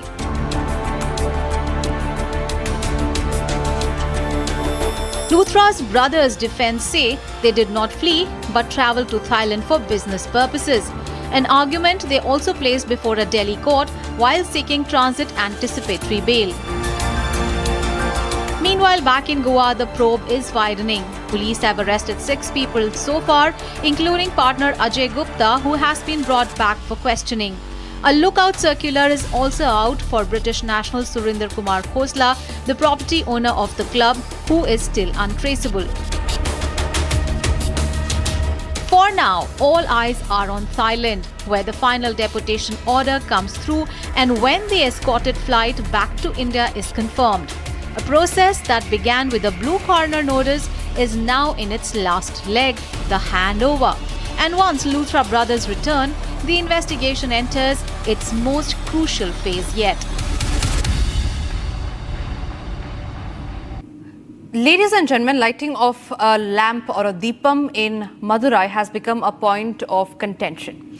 RSS chief Mohan Bhagwat has expressed confidence that the temple issue in Tamil Nadu can be resolved by Hindus citing the strength of Hindus in the state. He stated that the escalation is not necessary at this point in time, but if needed, Hindu organizations in Tamil Nadu will certainly inform them. Mohan Bhagwat also emphasized that the issue will be resolved favorably for the Hindus and that they will do whatever it takes. The issue revolves around a Madras High Court order allowing the devotees to light a lamp at the stone pillar near a dargah, which the Tamil Nadu government has appealed in the Supreme Court against the order. In fact, they have also moved an impeachment notice against the Madras High Court Judge J.R. Swaminathan, who had approved and given this order. We also have some reactions that we're tracking on it. Mohan Bhagwat has spoken on the case. Let's listen in.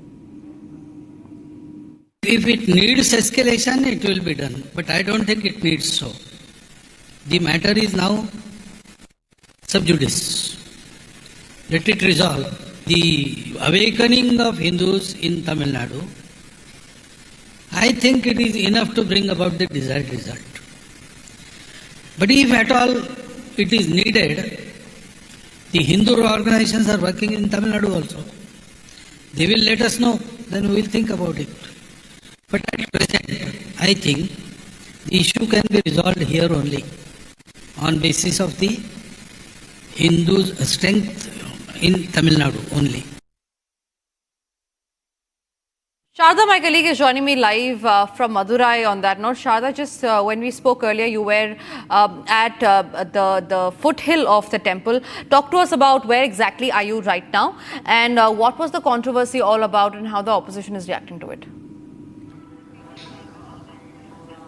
Well, right now we are again at the foot of the hill. Right beside me on the back is the main temple, the Murugan temple, the Tirupurakuram temple. As I'll request my cameraman to pan the camera to the right, where you can see the Om symbol, which is where the Ganesh temple is, where the lamp is generally lit in the past few years. It's been constantly being lit, but that is the place where a moksha lamp would be lit, and it is not a respect made to the god, but to the ones who have passed away, and it is basically a rest in peace sign to make sure that their souls are satisfied, is why the moksha lamp is lit there. As we see even more to the right, on the top of the hill is where the dargah is situated, and below it is where the Kashi Vishwanath's temple, where the Shivan temple is. As you can see a small light there, that is where the camping of the police has now taken place. As 144 is imposed in Tirupurakuram, above the hills, nobody is allowed to go, and there's also a ban on climbing the hills from all 4 sides. As you say, in the evening, I showed you the temple in the daylight, how it looked,